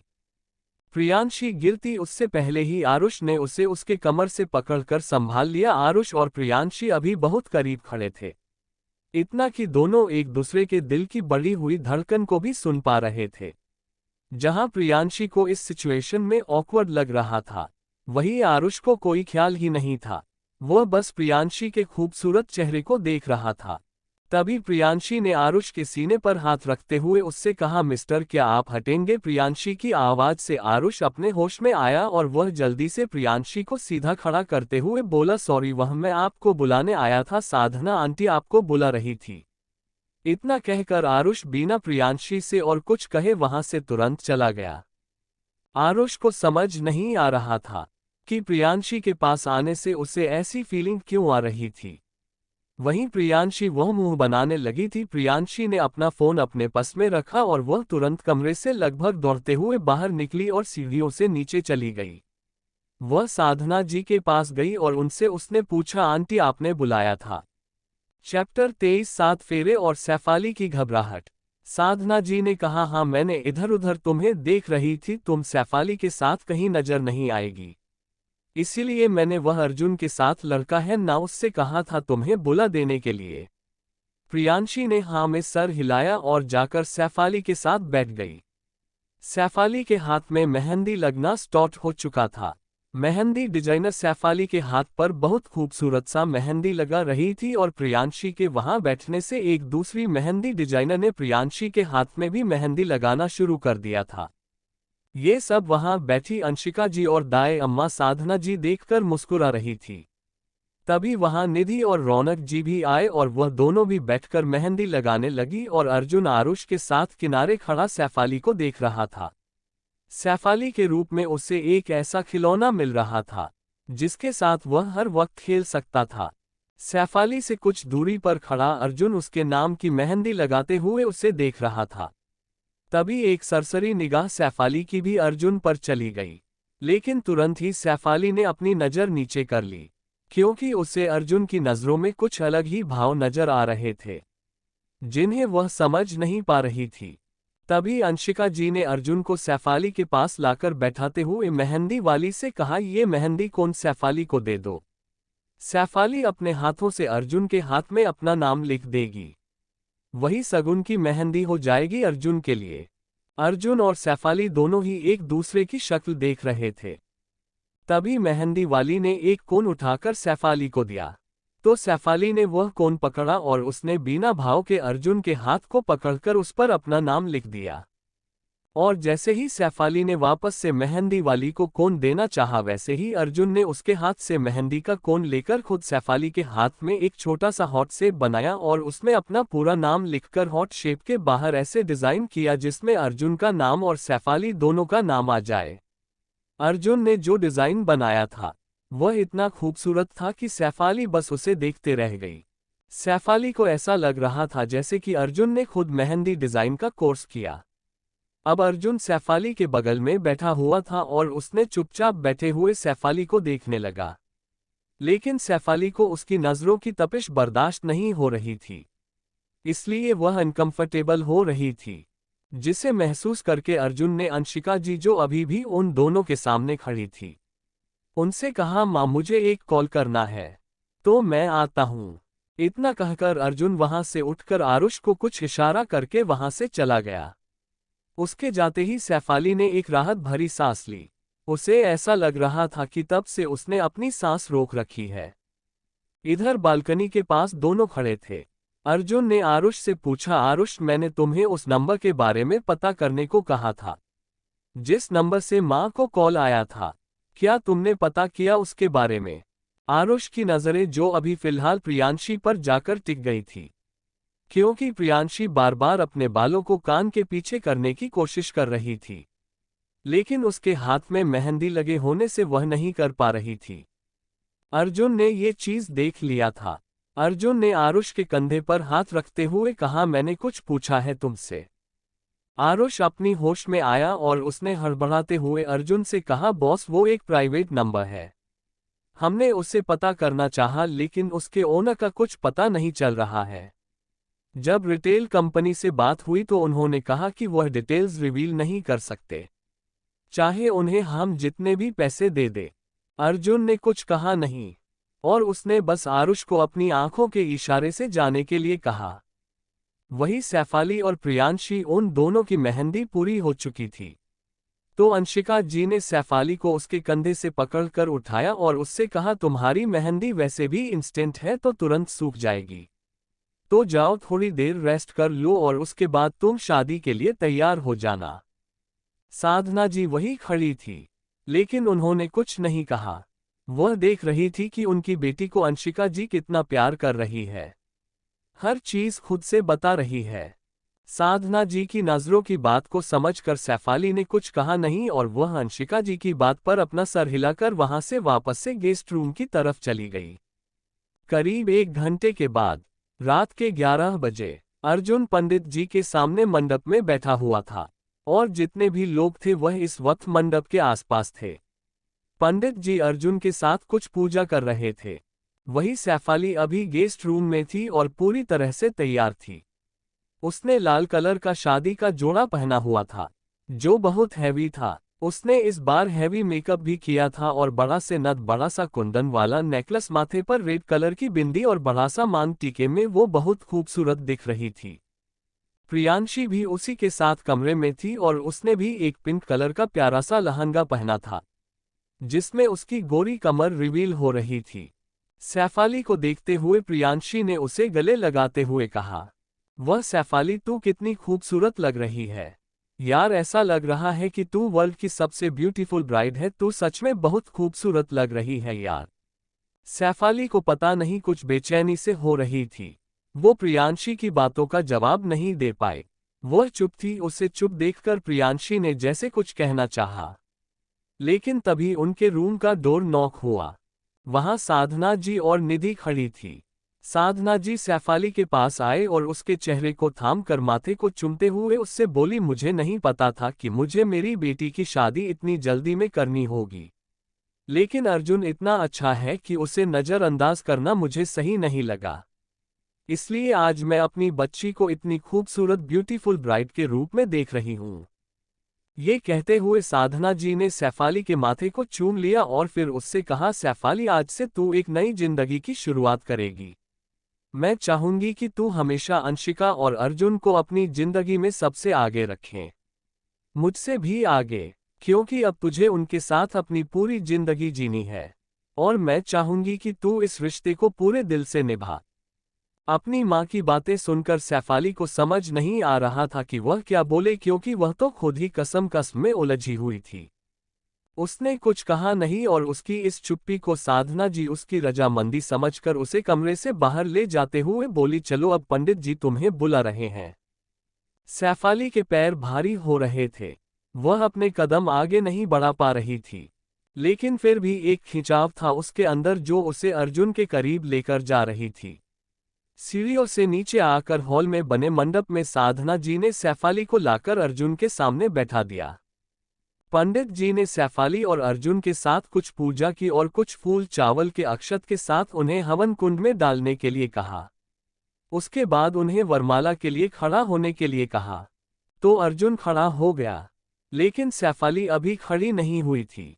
तो प्रियांशी साधना जी ने जाकर उसे खड़ा किया और फिर उसे वरमाला दिया। अर्जुन को पहनने के लिए जैसे ही सैफाली ने अर्जुन के गले में वरमाला डाला, वैसे ही सभी उनके ऊपर फूलों की बारिश करने लगे। फिर अर्जुन ने सैफाली को देखते हुए, जो कि उसका आधा चेहरा घूंघट से ढका था, फिर भी उसका घूंघट नेट का होने की वजह से उसका चेहरा दिख रहा था, जिनमें अर्जुन को थोड़ी परेशानी, थोड़ी घबराहट नजर आ रही थी। तो अर्जुन वरमाला डालते हुए जब वह उसके करीब आया तो उसने कहा, रिलैक्स, इतना घबराने की जरूरत नहीं है। इतना कहकर अर्जुन ने वरमाला डाला और वह पीछे हो गया।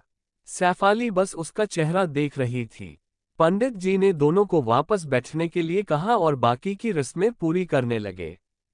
कुछ और रस्में करने के बाद पंडित जी ने सैफाली और अर्जुन से कहा, जजमान अब आप दोनों फेरे के लिए खड़े हो जाएं। अर्जुन तुरंत खड़ा हुआ, लेकिन इस बार भी सैफाली खड़ी नहीं हुई थी।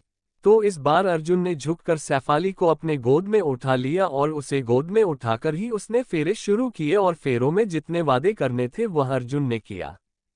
सैफाली अर्जुन की गोद में उसके गले में अपनी बाहें डाले उसे देख रही थी और अर्जुन उसे गोद में दिए सारे फेरों को पूरा कर रहा था।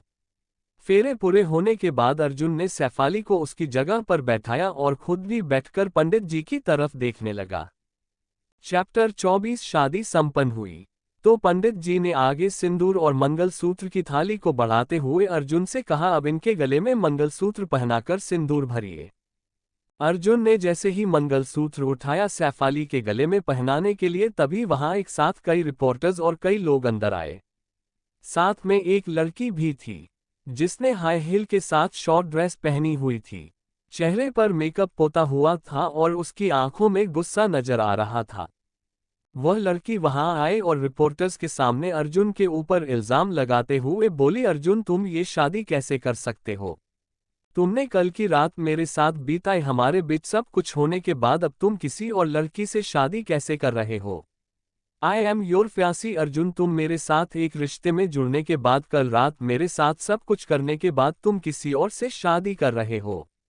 और तुम्हें पता है तुम जिससे शादी कर रहे हो वह लड़की कौन है? वह लड़की वही है जिसने मीटिंग के टाइम पर तुम्हारे गिलास में ड्रग्स मिलाई थी। उस लड़की की बातें सुनकर अर्जुन की आंखें सर्द हो गई। उसकी निगाहें उस लड़की पर ही टिक गई। ये लड़की कोई और नहीं, दिव्या सिंह थी, जो अपने पापा अर्नव सिंह के साथ कई रिपोर्टर्स को लेकर अर्जुन की शादी में आ धमकी थी।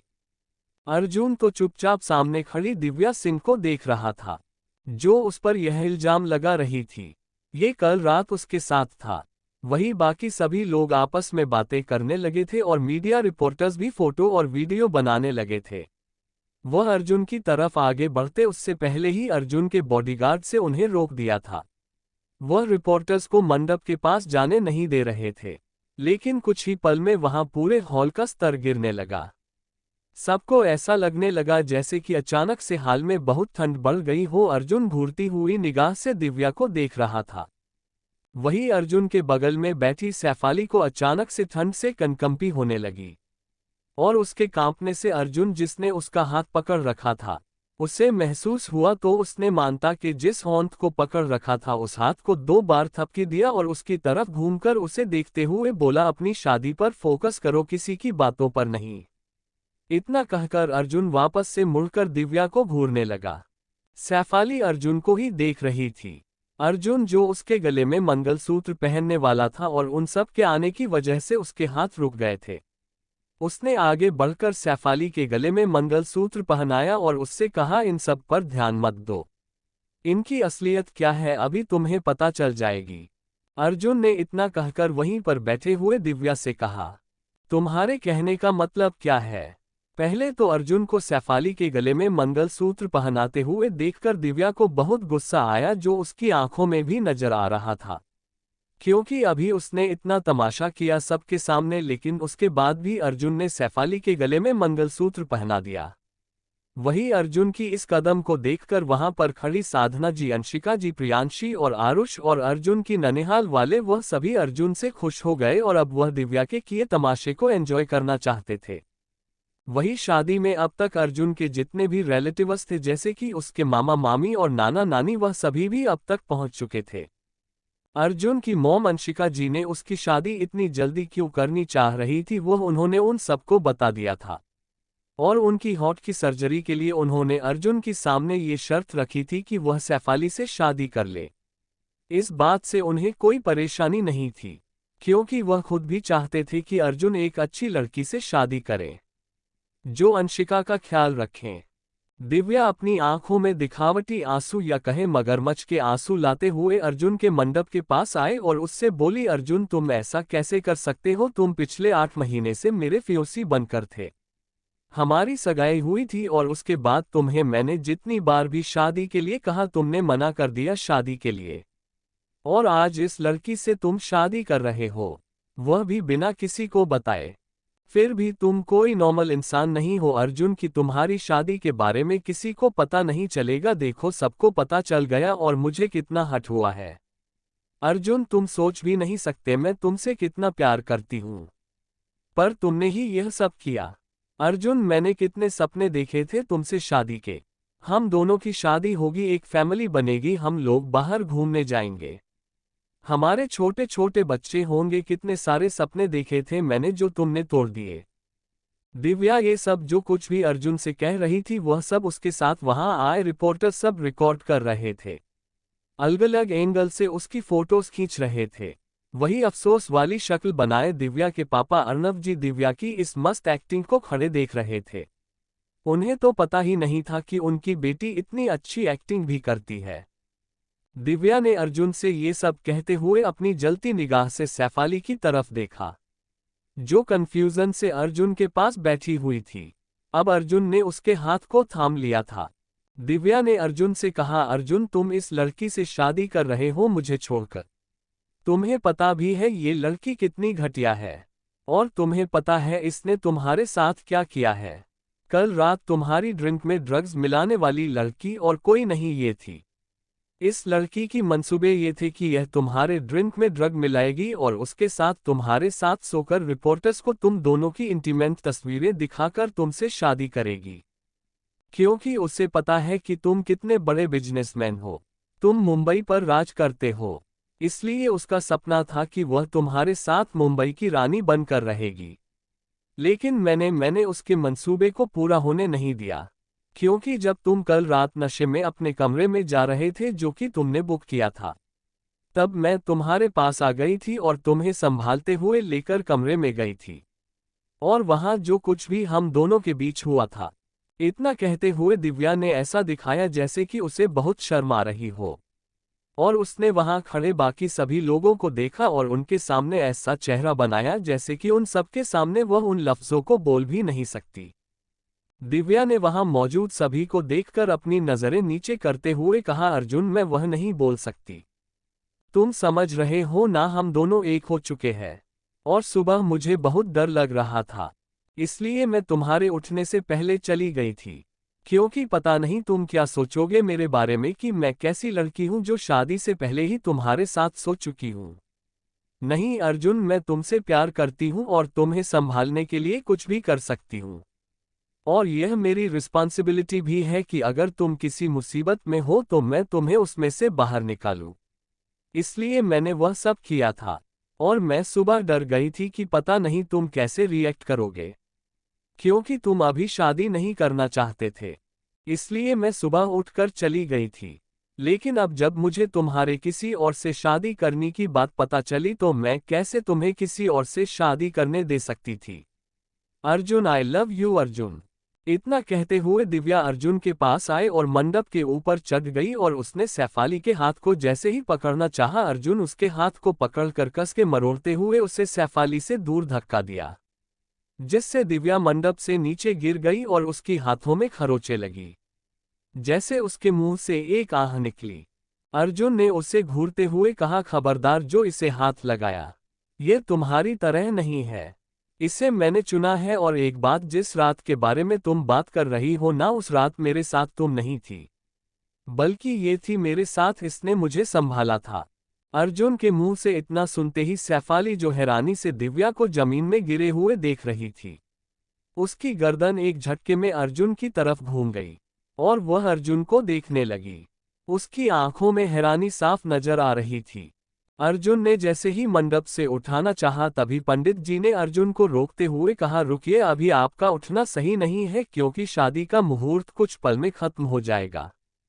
पहले आप दुल्हन की मांग में सिंदूर भरिए, इस शादी को पूरी कीजिए, उसके बाद आपको जो करना है आप कर सकते हैं। पंडित जी के इतना कहते ही अर्जुन वापस से बैठा। उसने पंडित जी की बढ़ाई हुई थाल से सिंदूर अपनी उंगलियों में लिया और सैफाली को देखते हुए उसके मांग में भर दिया। तभी पंडित जी ने कहा, अब ये शादी संपन्न हुई। अभी सिंदूर जो अर्जुन ने सैफाली के मांग में भरा था, उसके कुछ कण सैफाली के नाक पर भी गिर गए, जिन्हें अर्जुन ने अपनी उंगलियों से साफ करते हुए उससे कहा, नाक में सिंदूर गिरने का मतलब है कि तुम्हारा पति तुमसे बहुत प्यार करता है। मैंने ऐसा सुना है, एक्सपीरियंस नहीं किया है। अर्जुन इतना कहते हुए एक तिरछी मुस्कान मुस्कुराते हुए उसने सैफाली को देखा। अर्जुन सैफाली को एक नज़र देखकर वापस से दिव्या को घूरते हुए मंडप से उठा और उसने रिपोर्टर्स को रोके हुए बॉडीगार्ड्स को देखा और उन्हें कुछ इशारा किया। अर्जुन के इशारा करते ही वह बॉडीगार्ड्स तुरंत ही कैमरामैन के हाथ में पकड़े कैमरास को छीनकर फ्लो पर पटककर तोड़ने लगे। उनके ऐसा करने से जितने लोग मंडप के सामने खड़े थे वह सभी दूर हटने लगे। वहीं रिपोर्टर्स भी अपने कैमरे को बचाने की कोशिश कर रहे थे, लेकिन बॉडीगार्ड्स ने उन्हें ऐसा करने नहीं दिया, बल्कि वह उन्हें धक्का देकर कैमरा और उनके हाथ में पकड़े हुए फोन को छीनकर वह फर्श पर पटकते हुए तोड़ रहे थे। जब सारे कैमरा टूट गया तो एक बॉडीगार्ड, जो उनमें बॉडीगार्ड्स का चीफ था, उसने कैमरामैन और रिपोर्टर से कहा, यहां पर हो रही चीजों के बारे में अगर कल की न्यूज़पेपर में एक शब्द भी नजर आया तो तुम सब अपनी आने वाले कल के बारे में सोच लेना। इतना कहकर वह चीफ बॉडीगार्ड वापस से घूमकर अर्जुन की तरफ खड़ा हो गया। अर्जुन ने नीचे झुककर दिव्या के बालों को अपनी मुट्ठी में कस के भरते हुए उसे खींचकर ऊपर उठाया, जिससे दिव्या के बाल खींचने से उसे बहुत तेज दर्द हुआ और उसके मुंह से चीख निकली और आंखों से आंसू बहने लगे। उसने अर्जुन के हाथ को अपने बालों के पीछे से पकड़ते हुए उससे कहा, अर्जुन छोड़ो, मुझे बहुत दर्द कर रहा है, छोड़ो अर्जुन। अर्जुन ने मंडप के साइड में लाकर बीच हाल में दिव्या को धक्का देते हुए उंगली दिखाते हुए उससे कहा, तुम्हें क्या लगा मुझे कुछ पता नहीं है तुम क्या करती हो क्या नहीं, और मेरे ड्रिंक पर जो कॉन्फ्रेंस हॉल में वेट्रेस ने आकर मेरी ड्रिंक में ड्रग मिलाया था, क्या मैं उसे पहचान नहीं सकता था? मेरी नज़र इतनी कमजोर नहीं है दिव्या कि मैं सामने खड़े इंसान को पहचान ना सकूं। वह वेट्रेस कोई और नहीं तुम थी। तुमने वेट्रेस का गेटअप लिया था ताकि तुम मीटिंग के बीच में सबकी मीटिंग पर कंसंट्रेट होने का फायदा उठाकर मेरे ड्रिंक में ड्रग मिला सको, ताकि तुम मेरे साथ सो सको, क्योंकि मैं तुमसे शादी नहीं करना चाहता था। अर्जुन ने अपने चाचा की तरफ घूर कर देखा और कहा, मैंने अपने चाचा के कहने पर तुमसे सगाई कर ली थी, लेकिन इसका मतलब यह नहीं कि मेरी नज़र तुम पर नहीं थी। क्या मैं तुमसे शादी करना चाहता था? बिल्कुल नहीं। मेरे चाचा अपने बिजनेस को सक्सेस करने के लिए मेरी शादी तुम जैसी घटिया लड़की से कराना चाहते थे। मैंने उनके कहने पर तुमसे सगाई जरूर की थी, लेकिन मेरा तुम्हारे साथ शादी करने का कोई इरादा नहीं था। अर्जुन ने अपनी गुर्राती हुई आवाज में कहा, पता है मैंने तुमसे शादी क्यों नहीं करना चाह, क्योंकि अर्जुन के इतना कहते ही पूरे हॉल की लाइट चली गई और वहां एक प्रोजेक्टर स्टार्ट हुआ जिसमें कुछ क्लिप भी नजर आ रहे थे और उन वीडियो क्लिप में दिव्या किसी में कई लड़कों को एक साथ किस कर रही थी, तो किसी के साथ क्लब में चिपक चिपक कर डांस कर रही थी, तो किसी में साफ सुथरे तौर पर उसकी एक साथ कई मर्दों के साथ इंटीमेट होने की क्लिप भी थे। और उस क्लिप को देखकर वहां मौजूद औरतों ने अपनी नजरें फेर ली थी और दिव्या वह सब के बीच में खड़ी उस क्लिप को देखकर हैरानी से अपनी जगह पर जम गई थी। उसे अब ये समझ नहीं आ रहा था कि वह इस बात को झूठलाए तो झूठलाए कैसे। उसने अपनी थरथराती हुई आवाज में अर्जुन से कहा, अर्जुन ये मैं नहीं हूं, ये कोई और है, मुझे फ्रेम किया जा रहा है, मुझे फंसाया जा रहा है। अर्जुन, मैं ऐसा नहीं कर सकती, मैं तुमसे प्यार करती हूँ, मैं सिर्फ तुमसे प्यार करती हूँ अर्जुन। दिव्या की इतना कहते ही अर्जुन ने एक जोरदार खींचकर थप्पड़ उसके मुंह पर मारा। चैप्टर 25 तुम जंगली बिल्ली, तुम मुझे नोच रही हो, जिससे वह एक बार फिर से फर्श पर मून के बल गिर गई और उसके चेहरे पर अर्जुन के 5 उंगलियों के निशान बन गए और होठों के कोनों से खून भी निकलने लगी। अर्जुन ने नीचे अपने घुटने के बल बैठकर उससे कहा, तुम्हें क्या लगता है कि मैं सिर्फ बिजनेस करता हूं? ना बेबी, मैं उन लोगों को पर अपनी निगाह भी रखता हूं जो किसी भी कारण से मुझसे जुड़े होते हैं, और मैंने पिछले 8 महीने से इसलिए तो तुम्हें टाल रखा था, क्योंकि मैं एक ऐसी लड़की से शादी करना चाहता था जो मेरी अहमियत समझे, मेरे जज्बातों को समझे, मेरी माँ को समझे, तुम जैसी घटिया लड़की से नहीं। इतना कहकर अर्जुन आरुष, जो वहीं पर प्रोजेक्टर ऑपरेट कर रहा था, उससे कहा, इन बाप बेटी को और इन रिपोर्टर्स को उठाकर इस बंगले के बाहर फेंक दो। अर्जुन के इतना कहते ही आरुष जैसे ही आगे बढ़ता तभी उसकी नज़र चीफ बॉडीगार्ड और बाकी के बॉडीगार्ड पर पड़ी, जो वहां पर आए रिपोर्टर्स को धक्के मारकर बाहर निकल रहे थे। और चीफ बॉडीगार्ड खुद आगे बढ़कर दिव्या के हाथ को पकड़कर उसे खींचते हुए ऊपर उठाया और उसे उसके पापा अर्नव जी की तरफ धक्का देते हुए बोला, शराफत से यहाँ से बाहर निकल जाए, क्योंकि आज का माहौल बहुत अच्छा है, आज हमारे बॉस की शादी हो रही है, माहौल को खराब मत करो और निकालो। उसने इतनी खतरनाक तरीके से कहा था कि अर्नव जी, जो अर्जुन को डांटने के लिए आगे बढ़ाने वाले थे, वह अपने जगह पर जम गए और उन्होंने तुरंत दिव्या को वहां से लेकर जाने का इरादा बना लिया, क्योंकि वो बॉडीगार्ड कोई ऐसा वैसा नहीं था, वह मस्ट ट्रेन था, उससे अर्जुन की फैमिली की और अर्जुन की प्रोटेक्शन के लिए हाई लेवल की ट्रेनिंग दी गई थी। अगर कभी उसकी आंखों में धूल चली जाए या किसी तरह की कोई केमिकल चली जाए और वह देख ना पाए, तब भी वह आवाज को रिएक्ट करके सामने वाले दुश्मन को मार सकता था। उसे अर्जुन का राइट हैंड कह सकते थे, उसकी बातें अर्जुन और उसकी फैमिली के सिवा कोई इनकार नहीं कर सकता था। अर्नव घूरती हुई नजरों से अर्जुन को देखकर दिव्या को लेकर वहां से चले गए, जैसे कह रहे हो, मैं इस बेइज्जती का बदला तुमसे लेकर रहूंगा। वहीं दिव्या सिर्फ सैफाली को देख रही थी, उसकी पलकें तक नहीं झपकी थी। सैफाली को देखने से और सैफाली की नजरें अर्जुन पर टिकी हुई थी, क्योंकि जब से अर्जुन ने ये सबके सामने कबूल किया था कि पिछली रात को उसके साथ सैफाली थी, इसका मतलब ये था कि वो पिछली रात को जिस इंसान के साथ थी वह इंसान कोई और नहीं अर्जुन था। वह सब वहां से बाहर निकल कर जा रहे थे, लेकिन एक शख्स था जो ये सब तमाशा जब शुरू हुआ था तब से दरवाजे पर खड़ा सबको देख रहा था, और तभी उस इंसान पर प्रियांशी की नजर गई और वह भागकर जाकर उस इंसान की हाथ को पकड़ते हुए बोली, हर्ष तुम अभी आ रहे हो, मैंने तुम्हें कब एड्रेस दे दिया था। हर्ष जो शादी की रस्म शुरू होने के बाद आ गया था, लेकिन वह आगे बढ़कर प्रियांशी के पास पहुंचता उससे पहले ही दिव्या और उसके पापा ने आकर यहां हंगामा शुरू कर दिया था। इस बीच सामने से सबको पार करके वह प्रियांशी के पास नहीं जा सकता था, इसलिए वह रास्ते पर ही खड़ा रह गया था। हर्ष ने कहा, वह मैं उस वक्त आया था जब वो सब तमाशा कर रहे थे, इसलिए मैं तुम्हारे पास नहीं आ पाया। फिर उसने सैफाली की तरफ देखकर प्रियांशी से कहा, सैफाली कितनी प्यारी लग रही है ना। प्रियांशी ने अपनी आंखें छोटी करते हुए हर्ष से कहा, उसके सामने उसका हस्बैंड खड़ा है अर्जुन सूर्यवंशी, वह तुम्हें हैंडसम नहीं लग रहा है। हर्ष जानता था कि प्रियांशी की जेलसी लेवल हद से ज्यादा है। वह कभी भी उससे और सैफाली को पीट देती थी जब दोनों एक दूसरे का साथ देते हुए प्रियांशी को चिढ़ाते थे। हर्ष ने हंसते हुए प्रियांशी के गर्दन पर अपनी हाथ डाले और सैफाली की तरफ आगे बढ़ते हुए बोला, जान तुम्हारे चेहरे पर यह जलन वाले एक्सप्रेशन मुझे बहुत प्यारे लगते हैं। इतना कहते हुए हर्ष और प्रियांशी जाकर सैफाली के सामने खड़े हुए। हर्ष ने अपना हाथ आगे करते हुए उससे बोला, मतलब हमारी बैचलर टीम से तुम्हारा नाम काट दूं ना मैं। सैफाली जो अब तक अर्जुन को घूर रही थी, उसने हर्ष को देखकर मुस्कुराते हुए हाँ में सर हिला दिया। वह चाहे ना चाहे उसकी शादी तो आप हो चुकी थी और वह अब बैचलर नहीं मैरिड थी। हर्ष और प्रियांशी सैफाली की बिल्कुल पास खड़े थे जैसे कि दोनों की आदत थी। हमेशा से दोनों उसके दोस्त थे इस वजह से, और अभी भी वैसे ही उसके बिल्कुल पास खड़े थे।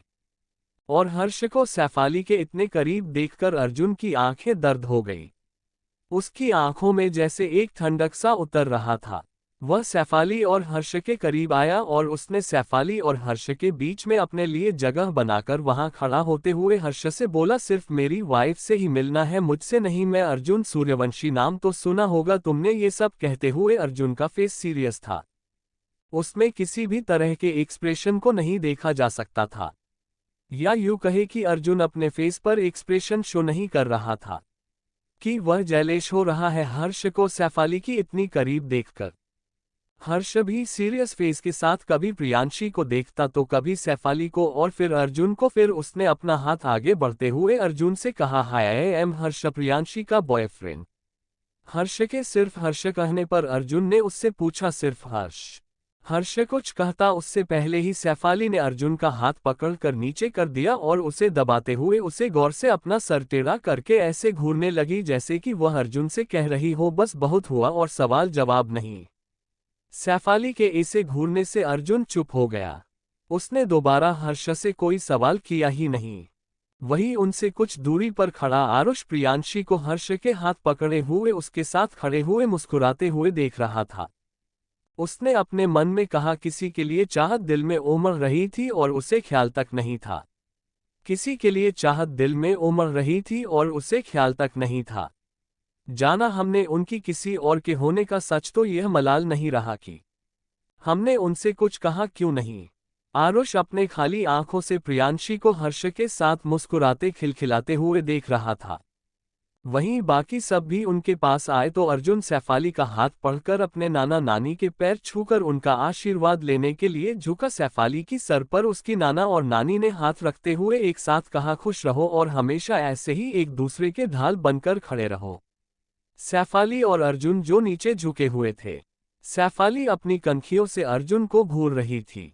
अपने नाना नानी के आशीर्वाद लेने के बाद अर्जुन अंशिका जी के पास गया और दोनों जैसे ही झुकने लगे तो अंशिका जी ने दोनों को रोकते हुए अपने गले से लगा लिया। अंशिका जी ने अर्जुन की माथे को चूमा, फिर सैफाली के माथे को चूमते हुए बोली, मैं इस बात की गारंटी देती हूँ कि मेरा बेटा हमेशा तुम्हारे सामने, तुम्हारे साथ और तुम्हारे आगे खड़ा रहेगा, तुम्हें प्रोटेक्ट करने के लिए। लेकिन मैं तुमसे इस बात का वादा लेना चाहती हूँ कि तुम मेरे बेटे के साथ हमेशा खड़ी रहोगी। मैं सिर्फ तुम्हें साथ रहने के लिए कह रही हूँ बेटा, क्योंकि जब आपका पार्टनर आपसे दूर जाता है तो उस दर्द को बर्दाश्त नहीं किया जा सकता। इसलिए मैं सिर्फ यही चाहूंगी कि तुम हमेशा मेरे बेटे के साथ रहो। इतना कहकर अंशिका जी सैफाली के कुछ कहने का वेट करने लगी। मानता ने एक नज़र अर्जुन को देखा जो उसे ही देख रहा था। फिर सैफाली ने अपने सर को हाँ में हिलाया तो अंशिका जी ने प्यार से सैफाली की गल को छुआ और उसके माथे को एक बार फिर से चूम लिया। अब अर्जुन और सैफाली साधना जी के पास उनका आशीर्वाद लेने गए तो साधना जी भी उनको गले से लगाते हुए सैफाली के कान में धीरे से बोली, तुम्हें अर्जुन के साथ उसके पास रहना है, बाकी तुम्हें अर्जुन संभाल लेगा। मानता कि मॉम उससे क्या कहना चाहती थी। कम लफ्जों में वह सैफाली को समझा चुकी थी और सैफाली भी समझ चुकी थी। इसलिए उसने अपनी मॉम के कान में धीरे से कहा, मैं समझ रही हूं आप क्या कहना चाहती है। कोशिश करूंगी कि मैं हमेशा अर्जुन के साथ रहूं। इतना कहकर वह साधना जी से दूर हुई और अर्जुन उसे लेकर बाकी सबसे मिलवाने चला गया। अर्जुन सैफाली को अपने चाचा चाची के पास लेकर आया तो उसके चाचा तो पहले ही इस शादी के खिलाफ थे, इसलिए उन्होंने बस सैफाली के सर पर अपना हाथ रख दिया। लेकिन उसकी चाची ने सैफाली की सर को चूमते हुए उससे कहा, हमेशा खुश रहना और इस घर में खुशहाली बनाए रखना। तुम्हें पता है अभी अर्जुन का एक और भाई है जो आउट ऑफ इंडिया है, जो आएगा तो तुमसे मिलेगा। उनके इतना कहने पर सैफाली ने हाँ में सर हिला दिया। तभी निधि वहां चहकते हुए सैफाली के पास आए और उसके गले लगाते हुए बोली, भाभी मैं आपकी प्यारी सी नंद हूं और आपको इकलौती नंद मिली है, क्योंकि हमारे घर पर और कोई लड़की नहीं है, सिर्फ मैं ही हूं। इतना कहकर वह सैफाली के गले ही लगी हुई थी। सैफाली ने उसके पीठ को सहलाया और खुद से अलग करते हुए उसके गाल को पकड़कर कहा, वैसे दिन भर से तुम मेरे ही साथ ही, लेकिन मुझे लगता है कि मुझे बहुत प्यारी सी नंद मिली है। निधि खुशी से अपने सर को हिलाने लगी। तभी वहां अंशिका जी आए और उन सब से बोली, चलो डिनर लग गया है, अब डिनर कर लो सब। इतना कहकर वह अर्जुन और सैफाली के हाथ को पकड़कर उन सब के लिए लगाई गई डाइनिंग टेबल के पास लेकर गई और खुद हेड ऑफ फैमिली के चेयर में बैठी और एक बगल में उन्होंने अर्जुन को बैठाया तो दूसरे बगल में सैफाली को। अर्जुन और सैफाली एक दूसरे को ही देख रहे थे। अर्जुन की नजरों में सैफाली को पाने की खुशी थी, तो सैफाली की नज़र में अर्जुन को देखते हुए हैरानगी थी। वह जानना चाहती थी कि जब उसने सुबह अर्जुन को सब कुछ बताया था कि कल रात उसने किसी अनजान के साथ अपनी वर्जिनिटी लूज कर दी है, तो अर्जुन ने उस वक्त उसे कुछ क्यों नहीं कहा कि वही वो लड़का है जिसके बारे में वो बात कर रही थी। साधना जी भी चेयर पर बैठी तो उनके एक साइड प्रियांशी और एक साइड हर्ष बैठे थे। वहीं आरुष अर्जुन के बगल में बैठा था और उसके बाद बाकी सभी एक एक करके अपनी अपनी चेयर पर बैठ गए। सब डिनर करने लगे और एक दूसरे से बातें भी कर रहे थे, एक दूसरे के बारे में जान रहे थे। सबका डिनर होने के बाद आप सभी अपने अपने कमरे में आराम करने के लिए जाने वाले थे और बाकी जो मेहमान आए थे, जैसे कि साधना जी, प्रियांशी, हर्ष और अर्जुन की ननिहान वाले, उन सभी के लिए अंशिका जी ने पहले ही कमरा तैयार करवा दिए था। हर्ष के लिए एक अलग कमरा तैयार किया गया था, क्योंकि अभी हर्ष और प्रियांशी मैरिड नहीं थे। लेकिन सब ने डिसाइड किया कि सबसे पहले अर्जुन सैफाली को लेकर अपने कमरे में जाएगा और वह भी उन सबके बीच खड़ी। निधि ने अर्जुन से कहा, भाई आज आपकी शादी हुई है तो आज आपकी वेडिंग नाइट भी है, और इसलिए क्या आप भाभी को अपने गोद में उठाकर लेकर जा सकते हो अपने कमरे में, यह एक रिचुअल्स भी है। भाई प्लीज उठाकर लेकर जाओ ना भाभी को अपने गोद में। निधि के दो बार बोलने पर अर्जुन ने सबकी तरफ देखा तो पाया कि सब उसे ही चमकती हुई आंखों से देख रहे थे और सैफाली शर्म से अपने पैरों के अंगूठे को दबा रही थी। उसके पैर एक दूसरे के ऊपर हल्की चढ़ी हुई थी और वह अपने एक पैर के अंगूठे से दूसरे पर के अंगूठे को मसल रही थी। अर्जुन ने सैफाली की इस हरकत को देख लिया था। अर्जुन जो सैफाली से 2 कदम की दूरी पर खड़ा था, लेकिन अब वह आगे आया और उसने सैफाली को अपनी गोद में उठाकर अपने कमरे की ओर बढ़ गया। वही सैफाली गिरने की डर से अपनी बाहों को अर्जुन के गले में डाल चुकी थी। अर्जुन ने एक नज़र सैफाली के चेहरे को देखा, जिस इस बात का डर छाया हुआ था कि कहीं अर्जुन उसे गिरा ना दे। अर्जुन उसे लेकर सीधा अपने कमरे में के अंदर चला गया। जब वह दोनों कमरे के अंदर गए तो अर्जुन और सैफाली ने देखा कि उनका बेड पूरी तरह से फूलों से सजाया गया है। उनकी वेडिंग नाइट के लिए अर्जुन ने अपने पैर से दरवाजे को लगाया और सैफाली को लेकर बेड के पास आया और उसने सैफाली को बेड पर बैठाया। सैफाली ना तो अर्जुन को आप देख रही थी और ना ही उससे कुछ बोलने की कोशिश कर रही थी। अर्जुन कुछ देर सैफाली के सामने खड़ा रहा ताकि सैफाली कुछ कहे और वह सैफाली की बातें सुने, लेकिन सैफाली ने उससे कुछ भी नहीं कहा तो अर्जुन वहां से मुड़कर वापस जाने लगा। लेकिन तभी सैफाली ने पीछे से उसकी शेरवानी को उसके कॉलर से पकड़ा और उसे खींचकर बेड पर गिरा दिया और उसके ऊपर चढ़ते हुए अपने नाखून से अर्जुन के सीने पर नोचते हुए बोली, तुम एक नंबर के घटिया इंसान, तुमने मुझे बताया क्यों नहीं कि कल रात मैं तुम्हारे साथ थी। इतना कहते हुए सैफाली गुस्से से अर्जुन को घूर रही थी, जैसे कि अभी उसका बस चले तो वह अर्जुन का मर्डर कर देगी। वही सैफाली की इस सडेन एक्शन से अर्जुन हैरानी से उसे देख रहा था। तभी अर्जुन ने शेफाली के हाथ अपने सीने पर से हटाते हुए उसके हाथ की उंगलियों में अपनी उंगलियों को फंसा कर उसे अपने ऊपर पूरी तरह से खींचते हुए उससे बोला, तुम जंगली बिल्ली, तुम मुझे नोच रही हो। Thank you. आपको नोवेल कैसा लगा कमेंट करें और चैनल को सब्सक्राइब करें। लाइक और शेयर करना न भूलें। Thank you for watching the video.